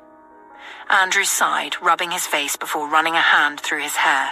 Just make sure they keep an eye on her. The last thing I need is another attack in that hospital. Todd's still there, and I'm counting the minutes until he's out of that building. I understand, the sheriff replied. Then in a lighter tone he added, So, how's the preparation for your surprise dance coming along? It's getting there, which is actually why I called. If I need the construction of a custom marquee tent, who should I talk to? Andrew asked. Wow, you guys are really going all out for this, huh? The sheriff's voice held a hint of excitement. Nathaniel Hawthorne doesn't mess around when it comes to his wife, Andrew said with a small laugh. I want to be him when I grow up. Sheriff Logan chuckled. All right, let me get you the contact. His name is Bob. Got a pen and paper handy? Before ending the call, the sheriff hesitated for a moment before asking, how's Helena? Miss Everly? Andrew smiled, noting the awkward, almost sheepish tone. She's great, Sheriff. Good, Logan replied, then paused before adding, I think I'll stop by later, just so, Bob knows I'm with you guys, and for security sweep, of course, no. Sure, Andrew said with a grin, then hung up. Next, Andrew placed a call to Bob. After explaining what he wanted built, there was a brief silence before Bob finally said, That's going to cost you. Name your price, Andrew replied. I want you to get started right away. Early on, back in Jake's cottage, the sound of the device Anton had used to track Luke Greetham's whereabouts vibrated on the bedside table, stirring him awake. His eyelids fluttered open, his senses immediately filled with Eva's scent. His chin rested atop her head as she remained snuggled in his arms. Even in sleep, Evangeline's hand rested protectively on her stomach, and Jake's hand lay over hers, adding an extra layer of support as they cradled her baby bump together. Jake could feel the warmth of Evangeline's bare back pressed against his front. Instinctively, he shifted against her, burying his face in her hair while his hand gently stroked her stomach. Carefully, he twisted his upper body to reach for the vibrating device on the nightstand. Closing his fingers around it, he brought it into view to check the location indices. His heart skipped a beat and then quickened. The tracker showed that the idiot was now in Sylvan Ridge, holed up at an inn in town. Pinching the screen to zoom in, Jake confirmed the inn was less than half a kilometer from Everly Hospital. Jake moved with care, slowly extricating himself from Evangeline's embrace. Once free, he padded quietly to the adjoining bathroom to freshen up, his eyes flicking back to the tracker. He knew there was a chance Luke might abandon his phone at the inn if he suspected he was being followed, which would leave them blind. Still, Jake took comfort in knowing the ranch was under strict surveillance. Breaking in would be a challenge for Luke or any accomplices, but that didn't matter right now. What mattered was that Luke was in Sylvan Ridge, and he was about to learn what it felt like when the hunter became the hunted. Jake threw on his winter gear and armed himself before leaving the cottage, the tracker still firmly in his grasp. Meanwhile, Aiden, on his way to join Noria in the main building, caught sight of Jake heading towards the security outpost, a barn-like structure where they stored some of their arsenal and vehicles. Jake's long, purposeful strides were a telltale sign. Aiden knew Jake was anticipating Luke Greetham's next move, and with Anton's tracking assistance, Jake had the upper hand. Aiden wondered if there had been an update. Quickly, he sent a text to Noria, Andrew, and Charles, before changing course and heading toward Jake. As he walked, Aiden tilted his head back, letting the soft, feathery snow settle on his face. This damn cold, he grumbled, though a small smile crept onto his lips as he recalled the previous evening's antics.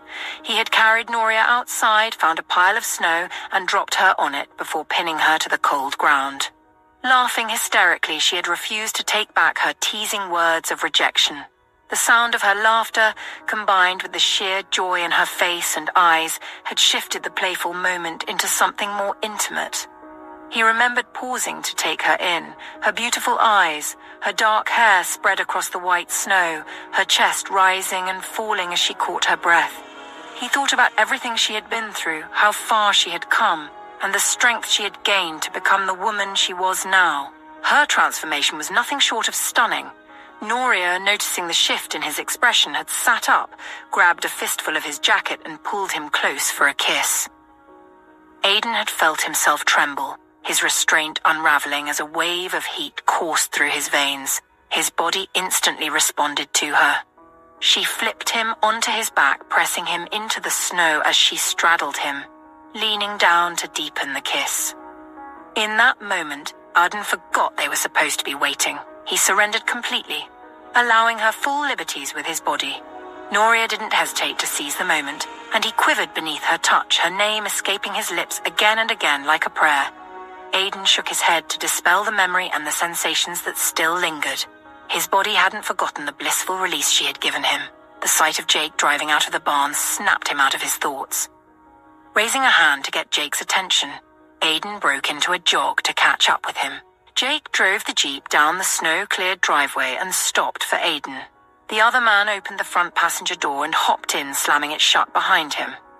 "Is he here?" was Aidan's first question. "Yup," Jake replied simply. "We should let Ash tag along. He's not going to like being left out," Aidan quipped. Jake chuckled. Aidan called Ash, and a few minutes later, Ash came running towards the Jeep with a backpack strapped on. He climbed into the back seat and asked, "Is he here?" Aidan and Jake chuckled. "Should I be worried about you, Ash?" "You sound way too eager," Jake teased. "I have no idea what you're talking about. I'm just tagging along for a ride with my superior officers," Ash said in a serious tone, causing the older men to laugh. "You're full of shit," Aidan remarked. "Yes, boss," Ash replied with a grin. He leaned between the seats to grab the tracker Jake had dropped in the dashboard compartment and read the location indices. Checking the time, he saw it was 6:30 and figured the inn would probably serve breakfast around 7 a.m. He calculated that Luke might want to have breakfast and get a better understanding of the area before heading out, possibly even looking for a local guide. Ash grinned as his thoughts turned to Todd and Doug. Unless there was another criminal mastermind or gang left in town, he was pretty sure that with Todd incapacitated, Doug 6 feet under, and Benedict Blackwood behind bars, they had succeeded in disrupting Luke Greetham's plans. Soon enough, they approached the inn, and Jake parked the car in a clearing in the woods, using the darkness as cover. The three exited the Jeep and proceeded on foot. As they got closer to the location on the tracking device, the inn came into view. It was a 2-story white house with dark green shutters and a matching door. Snow blanketed the roof, the yard, and the surrounding landscape. A narrow pathway cleared through the snow stretched up to the front steps. The house had a small peaked awning above the entrance, with lights on either side of the door. One window glowed with light from within, while small trees flanking the walkway and gate were decorated with colored lights. Frost-covered trees encircled the property. Jake, Aidan, and Ash moved silently through the shadows, using the trees to blend into the darkness as they crept closer to the house. Muffled voices carried through the walls, hinting at a fully occupied abode. Jake edged towards the kitchen window, expecting to find an elderly couple busy preparing meals for their guests. Instead, the scene inside took him by surprise. Rough-looking men filled the space. One stood behind the counter, his sleeves rolled up to reveal a dragon head tattoo that coiled up his forearm and disappeared beneath the fabric. His short military-style haircut and a scar slicing through his left eyebrow gave him an intimidating presence. The other men in the kitchen appeared to be assisting him, and Jake quietly scanned for matching tattoos. He spotted the same design on 2 of them. Drawing back from the window, Jake leaned against the wall, his head resting on the rough surface as he took slow, quiet breaths, trying to process the unexpected discovery. Aidan, positioned a few feet away from Jake, peered into the living room. He counted 7 men lounging around, drinking beer from bottles and watching football. None of them resembled Luke Greetham, at least not based on Jake's description. Frustration crept in as Aidan continued to observe, but he didn't see anyone who fit the profile. Meanwhile, Ash had circled to the other side of the house. Through a small gap in the curtains of one of the rooms, he caught sight of a couple tied up against the foot of a canopy bed. His brows knitted together in anger. The sight of captives struck a nerve, stirring emotions he tried to suppress. He scanned the window's frame, searching for a way to open it. Realizing it was a casement window designed to swing upward, he carefully tested the latch, but it wouldn't budge. Peering closer, he saw it had been securely locked in place. He decided it was time to inform Jake. However, as he turned, he found himself face to face with a man who was grinning and brandishing a gun. The man's confidence faltered as he locked eyes with Ash, his expression shifting to fear. Ash used the momentary hesitation to his advantage. With a swift motion, he knocked the gun from the man's hand and immediately crouched, sweeping the man's feet out from under him. The man hit the ground hard, his hand slapping the floor in a futile attempt to steady himself. Ash lunged, wrapping an arm tightly around the man's neck. Despite the man's desperate struggle to break free, he couldn't. Ash applied force until the quiet crack of the man's neck signaled it was over. Only then did Ash release him. The speed of his actions made the entire encounter feel unreal. Rising to his feet, Ash picked up the gun with his gloved hand and grabbed the man by the lapels of his jacket. Without hesitation, he began dragging the body into the surrounding woods. "Jack!" a voice called from the front of the house. Ash froze, blending into the shadows of the trees. When no response came, the man cursed and descended from the porch, his heavy footsteps thudding against the wooden boards. Ash waited silently as the man followed the faint trail left by the body in the snow. The moment the man spotted the telltale drag marks, he started to back away in alarm. Before he could cry out, Ash flung his knife, the blade striking the man in the throat. The man staggered, gasping as blood gushed from his neck and mouth. He dropped to his knees before collapsing face down in the snow. Ash stepped out of the darkened woods, retrieved his knife from the man's throat, and dragged the body to join the first. He wiped the blade clean with the man's shirt before stepping back to assess the area. When no further movement or sounds came from the house, Ash crouched to cover the blood and tracks in the snow with his boots. The silence confirmed no immediate threat, but he remained watchful, ready for what might come next. "Hey, what are you doing there?" a voice called from behind Ash, coming from the rear of the house. Ash didn't bother responding. His reply came in the form of a knife hurled straight at the man's chest. The man froze momentarily as Ash charged towards him. He fumbled to draw a weapon, but Ash reached him first. Grabbing the hilt of the knife embedded in the man's chest, Ash yanked it free, only to drive it back in again. Their gazes met as Ash twisted the blade. The man collapsed to his knees, his head lolling to the side before his body slumped lifelessly. Ash dragged the body back into the woods and added it to the growing pile of the first two men. On the other side of the house, Aidan kept watch on the living room through the window. He noticed when one man stepped outside, followed by another, then saw a third leave the living room, heading deeper into the house. Moments later, Aidan heard a voice shouting from the rear of the house, but received no response. After that, everything went silent. Aidan glanced toward Jake's position, confirming he was still there, then looked further, expecting to spot Ash, but he wasn't there. Aidan's brows furrowed as unease crept in. He moved quietly to join Jake. Using hand signals, he asked where Ash had gone. Jake scanned the area, his expression tense. He gestured for Aidan to cover him as the two began to cautiously survey the ground around the house. Aidan grew increasingly apprehensive, worried that the man who left the living room might have caught and detained Ash. He drew his gun, bracing for a possible confrontation. However, when they reached the other side of the house, there was no sign of anyone, not even Ash. "Where the hell is he?" Jake thought, a knot of worry forming in his chest. He couldn't shake the thought that Ash might have been captured. "If you two were the bad guys, you'd both be dead." Ash's voice cut through the tension as he emerged from the shadows beside them. Jake turned, taking in the sight of Ash, who was spattered with blood. "What did you do?" Aidan growled in a low voice, his tone filled with suspicion. "Self-defense," Ash replied, then gestured for Jake and Aidan to take a look through the window. They followed his direction and saw the couple tied up earlier. When Jake and Aidan took in the sight, Jake immediately drew his gun.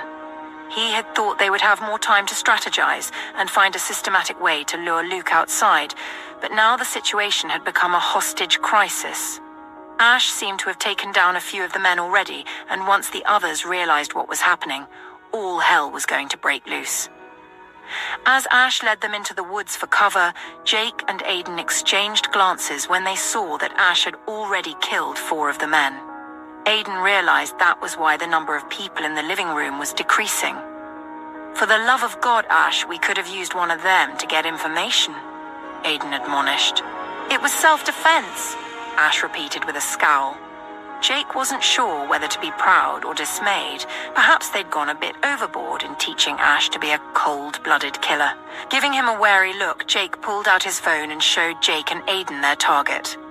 "This is Greetham," Jake said in a hushed tone. "Try not to kill him without my say-so, okay?" Ash nodded, and Aidan gave a thumbs up.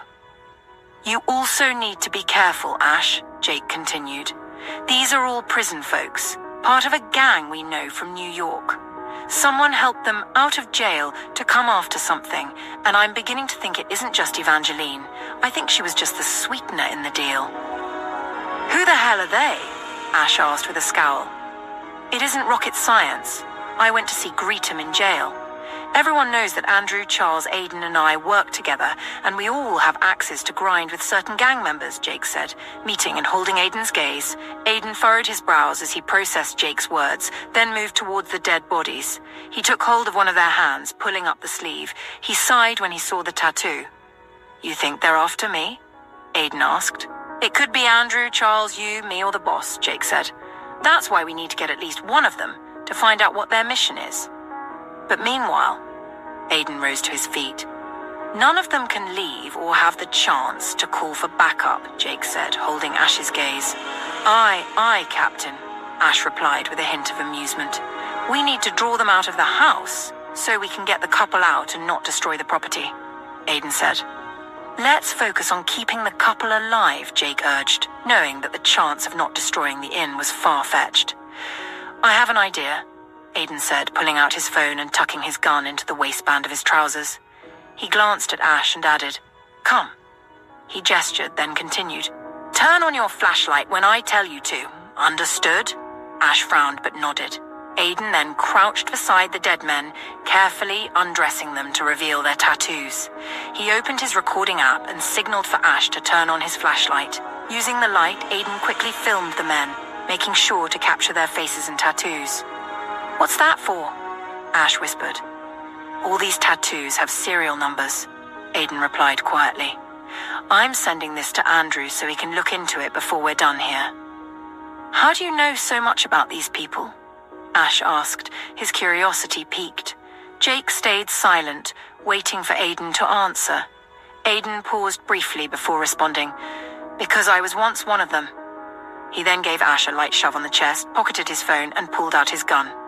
"I've never had an ex-gang star for a friend before," Ash said with mock seriousness. Jake and Aidan both laughed quietly, and Aidan smacked Ash on the head.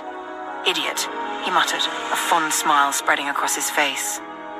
The trio made their way back to the house, and Aidan approached the window to the room where the couple was tied up. Pulling out a debit card, he slid it between the casement window and the frame. Gently, he worked the card along the latch, feeling for the catch that held the window shut. He skillfully applied just enough pressure to lift the latch without forcing it. After a few moments, the latch gave way. Aidan then deftly pulled the card away, and the window opened smoothly, without a sound. When he looked back, Ash was frowning at him. Jake sprang into action, relieved the window was large enough to fit their sizes. He climbed in quickly and joined the couple. The man and woman looked up when they saw him. Jake signaled for them to be quiet as he removed their gags. "Are you the owners of the inn?" Jake whispered. They both nodded. "All right, we're going to help you get out. Then you'll make your way to Sheriff Logan and tell him Jake Darfield helped you. Ask him to send backup," Jake said, carefully choosing his words to calm the couple and gain their trust. He figured mentioning Sheriff Logan would make them feel at ease. "They've got our granddaughter, Maggie," the man said, his voice trembling. The wife nodded. tears streaming down her face. "How old is she?" Jake asked, his tone growing harsh. 20, the woman replied quickly. Jake nodded, pulling out his phone to show them a picture of Greetham. "Is this guy here too?" he asked. The couple looked at the image, then nodded. "When did they get here?" Jake asked. "About 3 hours ago," the man answered. "Hurry!" Aidan called from the window. Jake turned back to the couple. "Don't worry.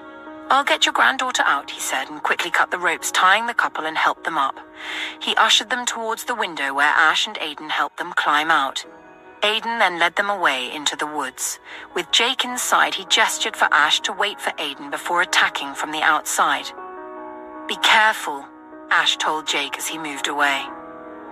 Jake looked at him and nodded before pressing his back to the side wall standing near the door. Aidan soon returned and joined Ash, and the two began to circle the house. "How do we draw them out?"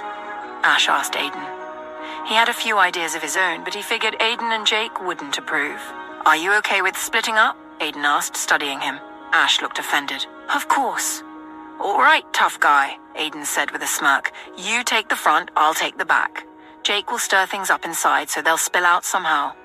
Anyone who comes out the front door—" "I get it," Ash interrupted. "Don't let anyone escape." Without another word, he strode off towards the front of the house. Aidan positioned himself at the rear. Closing his eyes, he visualized how long it would take Ash to get into position. He counted the seconds, and when he figured Ash was ready, he whistled, making a low, drawn-out owl hoot. "Woo, woo, woo!" Hell broke loose. 2 men burst out of the back door, weapons drawn. From his vantage point beside the back porch, Aidan didn't hesitate. He fired twice, each shot aimed for the head, taking them down one by one. "Load up! Load up!" a voice shouted from inside the house, followed by the sound of a mild explosion. Aidan figured Jake was shaking things up. Out front, Ash wasn't going for clean kills like Aidan. The first man who rushed out got a knife to the chest and a gunshot to the gut. The second man barely stepped outside before Ash tackled him, stabbing repeatedly. Not content to stay outside, Ash grabbed one of the men as a human shield and pushed into the house. He stepped into the living room, only to find it empty. Frowning, he muttered, "Was that all of them?" Just then, a floorboard creaked behind him. Ash swerved out of the way as he heard the distinct click of a gun. A bullet whizzed past his ear, and a knife sliced into his forearm. One of the men had sneaked up on him. Ash grabbed the man's hand, twisting his arm with a roar as they both struggled for control of the knife. With a final wrench, Ash forced the man to stab himself repeatedly. The man's struggles weakened, and when he went limp, Ash shoved the body away, roaring in frustration. In the kitchen, Aidan moved in, knowing there were still men unaccounted for. He spotted one of them, a burly guy in an apron holding a knife. The man glared at him. "It was you, wasn't it? That bird call. You should be ashamed of yourself, Aidan McAllister, going against your own people, the hand that fed you. You bloody street rat." Aidan smirked, tucking his gun away and pulling out his knife. "The hand that fed me? Please? Are we going to talk or fight?" He flapped his arms mockingly, taunting the man. With a growl, the man charged at him, but before they could clash, a gunshot resounded in the room. The man stopped mid-charge, his face pale as he slumped to the floor. "What the Ash?" Aidan spun toward the doorway, glaring at the smug little shit. "Damn it!" He cursed loudly. "You're welcome," Ash said, grinning despite the blood dripping from his arm. He leaned against the doorframe, looking entirely too pleased with himself. When Aidan lunged forward, he bolted out. Upstairs, Jake hurried down the hallway, checking rooms until he heard a soft whimper. Without hesitation, he kicked the door open instead of turning the knob, wanting Luke to know his end would be utterly brutal. The door gave way, crashing to the floor. Inside, Jake saw Luke, shirtless and disheveled, holding a girl in her nightie as a human shield. Her face was pale, streaked with tears as she whimpered softly. "Come closer and I'll slit her throat," Luke yelled, his hands trembling, his body tense. Jake strode forward slowly, his gaze locked on Luke. "Do you remember what I told you when I visited you in prison?" His tone was low, calm, but filled with menace. Luke backed up with the girl, panic growing in his eyes. "She deserves to die! She took months of my life for nothing!" he shouted, his voice cracking. Jake kept advancing, unbothered. I understand, but apparently you didn't understand me. I said to back off and stay alive. But comprehension isn't your strong suit, is it, Greetum? Stay back, Luke screamed, pressing the knife harder against the girl's throat. Don't think I won't do it, he warned. Jake made certain not to look at the girl directly, but he could see a trickle of blood against her throat where the knife had grazed her skin. Jake stopped, tilting his head. Oh, I know you can, but you're not reading the situation, Luke. Whether she lives or dies, you're already dead. Do you understand that? Luke's breath hitched as he stumbled backward. Jake made his move then, snatching Luke's wrist in a crushing grip. Holding his gaze, Jake yanked the knife away from the girl's neck and pulled her out of Luke's grasp. He pushed her toward the door. Run, Jake commanded. The girl didn't hesitate, bolting out of the room. Jake stepped back, giving Luke a moment. The man stared at him, stunned and suspicious.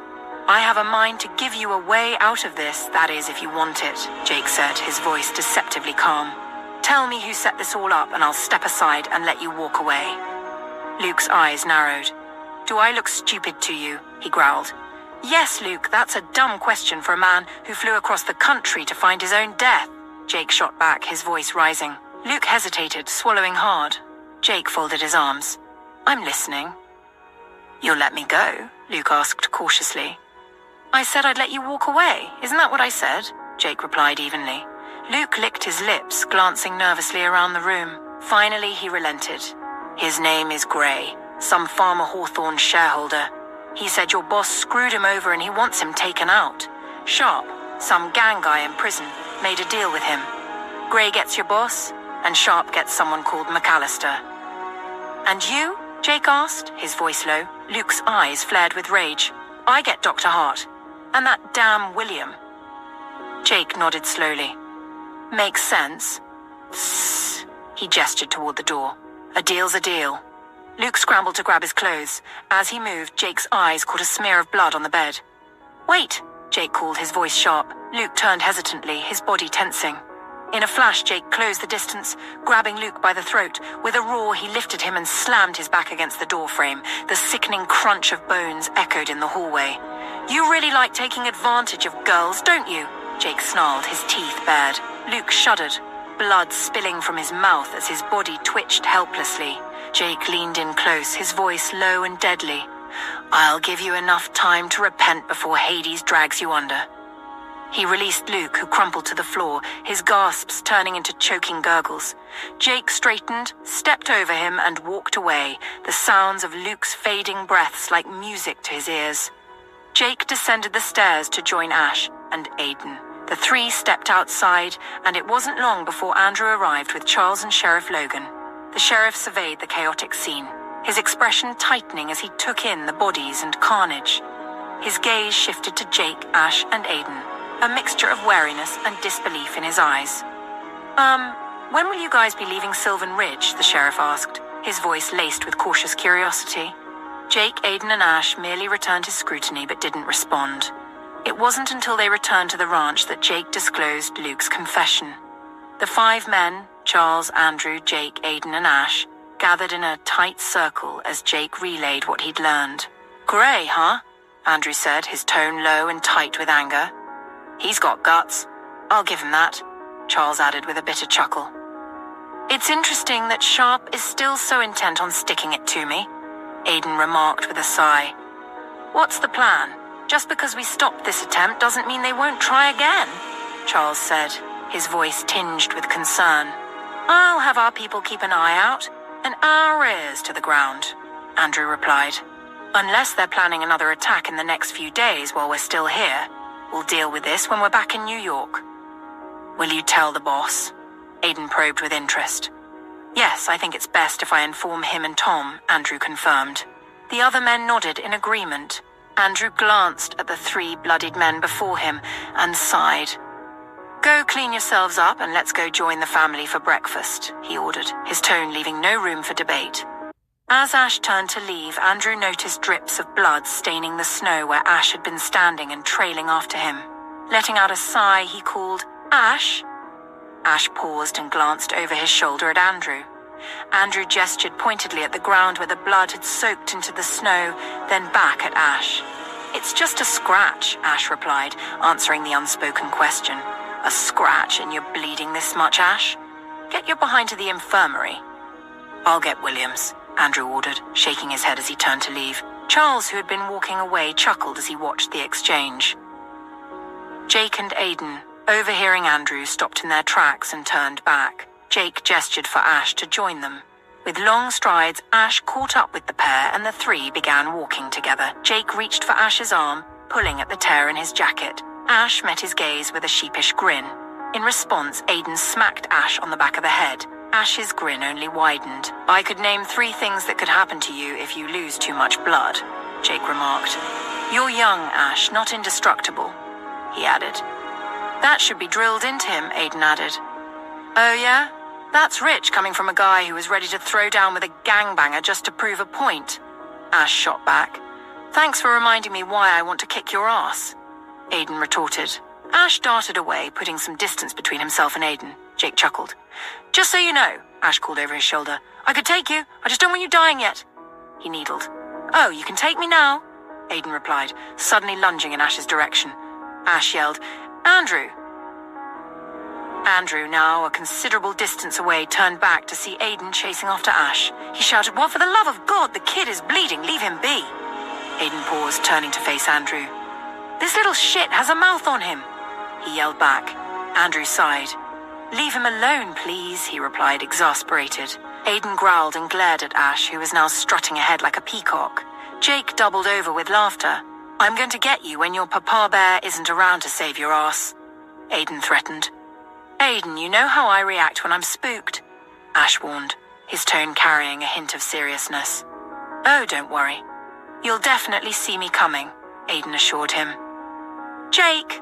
Ash called out, clearly asking for backup. "Please, Aidan, forgive him," Jake said, his voice laced with laughter. Aidan glowered at Ash but kept walking. Soon enough, they reached the infirmary, where Jake and Aidan waited for Williams to arrive. When Williams saw that it was Ash who had been wounded, he asked Andrew to stay. Ash wasn't a fan of doctors, needles, medication, or being touched by people in white coats, and Williams had learned that the hard way. The last time he had attempted to stitch Ash up, it had nearly ended with Williams getting a concussion. Williams definitely didn't want a repeat of that incident. Before approaching Ash, who had been made to sit on a hospital bed, Williams carefully explained what he intended to do. Even before stepping closer, he asked for Ash's consent. Ash gave a nod, feeling rather embarrassed that the poor man was scared of him, and for good reason. Andrew had to stay on guard throughout the entire process. Meanwhile, Jake made his way back to his cottage. Once inside, he removed his clothes as he moved towards the sleeping quarters and into the bathroom. He then hand-washed his clothes using hydrogen peroxide to remove the bloodstains. After finishing, he hung them up in the bathroom to dry. Stepping into the shower, he tilted his head back, letting the warm water wash away the blood still clinging to his skin. As the water cascaded over him, he released a deep breath, relieved at the thought that Luke Greetham was no longer a threat to Evangeline. If the idiot hadn't revealed his intentions, Jake might have kept the news of his demise to himself. However, since she knew he had been coming after her, Jake figured he needed to let her know the man was no longer a threat. He looked forward to telling her. Meanwhile, Arya, who had just heard about Pamela's shenanigans the day before, pressed a kiss to Tristan's head and helped him settle back into his seat. Justin looked on with a warm smile as Arya rechecked Tristan's bandaged head before starting to serve the children. "Mom," Liam called, drawing Arya's attention. When she looked his way, he tapped his forehead, wanting a kiss. Arya chuckled and Owen rolled his eyes. Liam grinned up at his mother as she obliged, pressing a kiss to his forehead. Although Owen didn't ask for a kiss, Arya dropped one on his forehead too. Owen smiled warmly at her. Arya then went to sit in the seat closest to Nathaniel, and that's when Jake, Aidan and Ash came in, followed by Williams and Rowan. Andrew entered last, walking with measured steps and his brows furrowed in concentration. Nathaniel, looking up from his plate, watched as his men filtered in. His eyes caught the edge of a bandage at the base of Ash's neck, visible beneath his jacket. He silently studied their body language, trying to determine if anything else had happened beyond Doug's nonsense. When Andrew looked up and met his gaze, as if sensing Nathaniel's attention, he gave Nathan a curt nod. Nathaniel understood that Andrew had information for him. He hoped it wouldn't be anything that would disrupt their vacation plans. Just a couple of seats away, Tristan leaned into Owen and whispered, "Do you think your mum can adopt me?" Owen, who was about to take a sip of water, froze. He gave Tristan a level gaze, set his cup down, and turned his attention to the boy. "I think the term you're looking for is godmother," Owen said quietly, frowning at him. "My mum can't adopt you if you already have parents." Owen understood that the situation could be argued from different angles depending on various factors, but he chose to keep things simple. Tristan nodded, his shoulders drooping as he settled back in his seat. Owen didn't like the sound of having an extra sibling. He already had 3 brothers with a sister to boot, and he was still trying to figure it all out. He had to strategize how to keep an eye on his little ones. Of course, he couldn't trust Liam for backup. Liam was one of the most immature people he'd ever met. Sadly, he was stuck with him. Adding a boy who didn't even know the difference between adopted mother and godmother wasn't something he needed. At least Liam was smart, Owen thought as he glanced at Liam, who was trying to fit a berry into one of his nostrils. Perhaps half of the time, Owen mentally amended, furrowing his brows. "Mom?" Owen called. When Arya looked his way, he gestured for her to look at Liam. Arya gasped and shouted, "Liam Anthony Hawthorne." Liam froze, his eyes widening as he met his mother's angry gaze. Slowly he removed the berry and dropped it onto a napkin. "Behave, Liam," Nathaniel cautioned in a deep voice that carried through the room. "Yes, Dad," Liam said in almost a whisper as he burrowed onto his seat. Owen turned his attention back to Tristan, noting his sadness. He leaned into him and added, "Ask your dad to ask my mum to be your godmother. I promise you'll not know the difference." "My mum's pretty chill." Tristan's face lit up with interest. "You think so?" he asked. "Of course," Owen replied. Tristan's face slowly broke into a smile. "I'll ask my dad," Tristan said, hopping out of his seat and hurrying off. Phew, that was close, Owen thought, mentally crossing his chest. Tristan quickly made his way to the other side of the table, tapping his dad to get his attention. When Justin turned to look, Tristan climbed into his lap and Justin wrapped an arm around him to pull him close. "Dad," Tristan whispered, "can Owen and Liam's mum be my godmother?" Justin instinctively pulled back a little, a bit taken aback by the request. "Where did that come from, son?" he asked with a smile. When Justin looked over at the twins, Owen flashed a smile and gave 2 thumbs up. Justin chuckled, thinking Owen must have talked Tristan into it. "Okay, son," Justin said. "Being a godmother is a serious job because the godmother steps in when the real parents are slacking. We'll have to ask Owen and Liam's mum and see if she's willing to take on the role, okay?" Tristan nodded eagerly. "Yes, Dad," he said, beaming with a smile. He liked the sound of that. So Owen had been right. There wasn't much difference in the roles. Owen and Liam's mum just needed to like him enough to say yes. Tristan nodded, silently deciding to be the best boy so that Owen and Liam's mum would agree to be his godmother. Jake, now settled beside Evangeline, noticed her eyes, tracking his every movement. There were no visible signs that he had been involved in any physical altercations, let alone engaged in combat with deadly foes. He knew there was no way Evangeline could have guessed what he'd been up to. Still, her gaze remained fixed on him. Jake ate quietly for a moment before glancing in her direction. She looked into his eyes, offering him a subtle smile, and slowly slipped her hand onto his lap. He took her hand with his free hand, stroking the back of it with his thumb as he continued to eat. Then he winked at her. Evangeline could sense that something significant had happened. Jake had been on edge for hours since she told him about the message from Luke Greetham. Though he'd assured her that she was safe and there was nothing to worry about, Evangeline could still feel his unease. But now, he seemed different, more relaxed, and she couldn't help but wonder why. After breakfast, Nathaniel dabbed his mouth with a napkin, leaned over, and pressed a kiss to the corner of Ariana's lips before pushing back his chair. He walked past Owen, Liam, and Tristan's side of the table, ruffling their hair as he passed. As he headed out, The Hawthorne guards began getting up one by one to follow him to the door and out into the snowy plain outside. When Andrew stood up from Anita's side, he met Tom's gaze. Tom pushed back from the table, excused himself from Bella, and followed Andrew out of the house. Nathaniel led the team toward the barn house that served as the security outpost. He was halfway there when Andrew, Jake, Tom, Charles, Aidan, and Anton fell into step with him, while the others followed behind. "What happened to Ash?" Nathaniel asked, continuing to walk. "Well, we got, Andrew began, hesitating as he debated whether to mention Luke Greetham. Nathaniel, knowing Andrew well enough to recognize his tendency to buffer when trying to present a sanitized version of events, stopped and turned to meet his gaze. "I want the whole story, Andrew. Don't leave anything out," he said firmly. Andrew nodded curtly in acknowledgement, understanding the command. Andrew cleared his throat and glanced at Jake, who took the cue. "I should probably start the report," Jake began. He then recounted Luke Greetham's threat against Evangeline and Dr. Williams, carefully omitting the part where he had personally gone to warn the man to back off. He explained how Luke had trailed Evangeline and Dr. Williams, and described how, with the help of Anton, Aidan, and Ash, they tracked him to a local inn. There they found him with several gang members, planning an attack aimed at Nathaniel, Aidan, Dr. Williams, and Evangeline. Tom listened, chuckling and shaking his head at the absurdity of it all. Nathaniel, however, was far from amused. He hated the idea that a stalker had been after them, and that his men had kept it quiet while he was busy planning a ridiculous magic mic routine. But then he reminded himself that this was what he paid them to do, protect him and his family, which they did, without fail.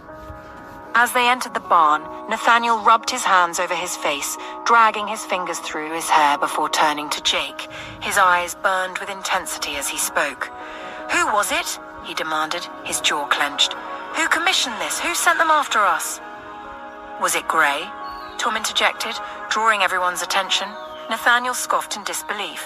"Gray? Gray sent thugs after me. The same Gray I turned into somebody." He stared at Tom, then redirected his glare to Jake. "Yes, boss," Jake confirmed. "That's what Luke said. Luke was out to get his revenge on Williams and Evangeline. Sharp was seeking revenge on Aidan. And together, they planned to take you out." Jake delivered the last part with a mocking laugh. Tom nodded, a knowing look crossing his face. "When Powell died and Gray just disappeared, I figured he was up to something. He was too bitter and hot-headed to simply fade away." Nathaniel laughed, a cold, menacing sound. He shouldn't have. He should have stayed gone and kept himself forgotten. Now I'm going to take back every penny I ever gave him to make him somebody. He should have learned from Davis. Apparently people are too stupid to understand what happens when they cross me. "So all the men are dead?" Tom asked with a hint of dark amusement. "Every single one," Ash said coldly from the back. Nathaniel's expression darkened further. "I want pictures.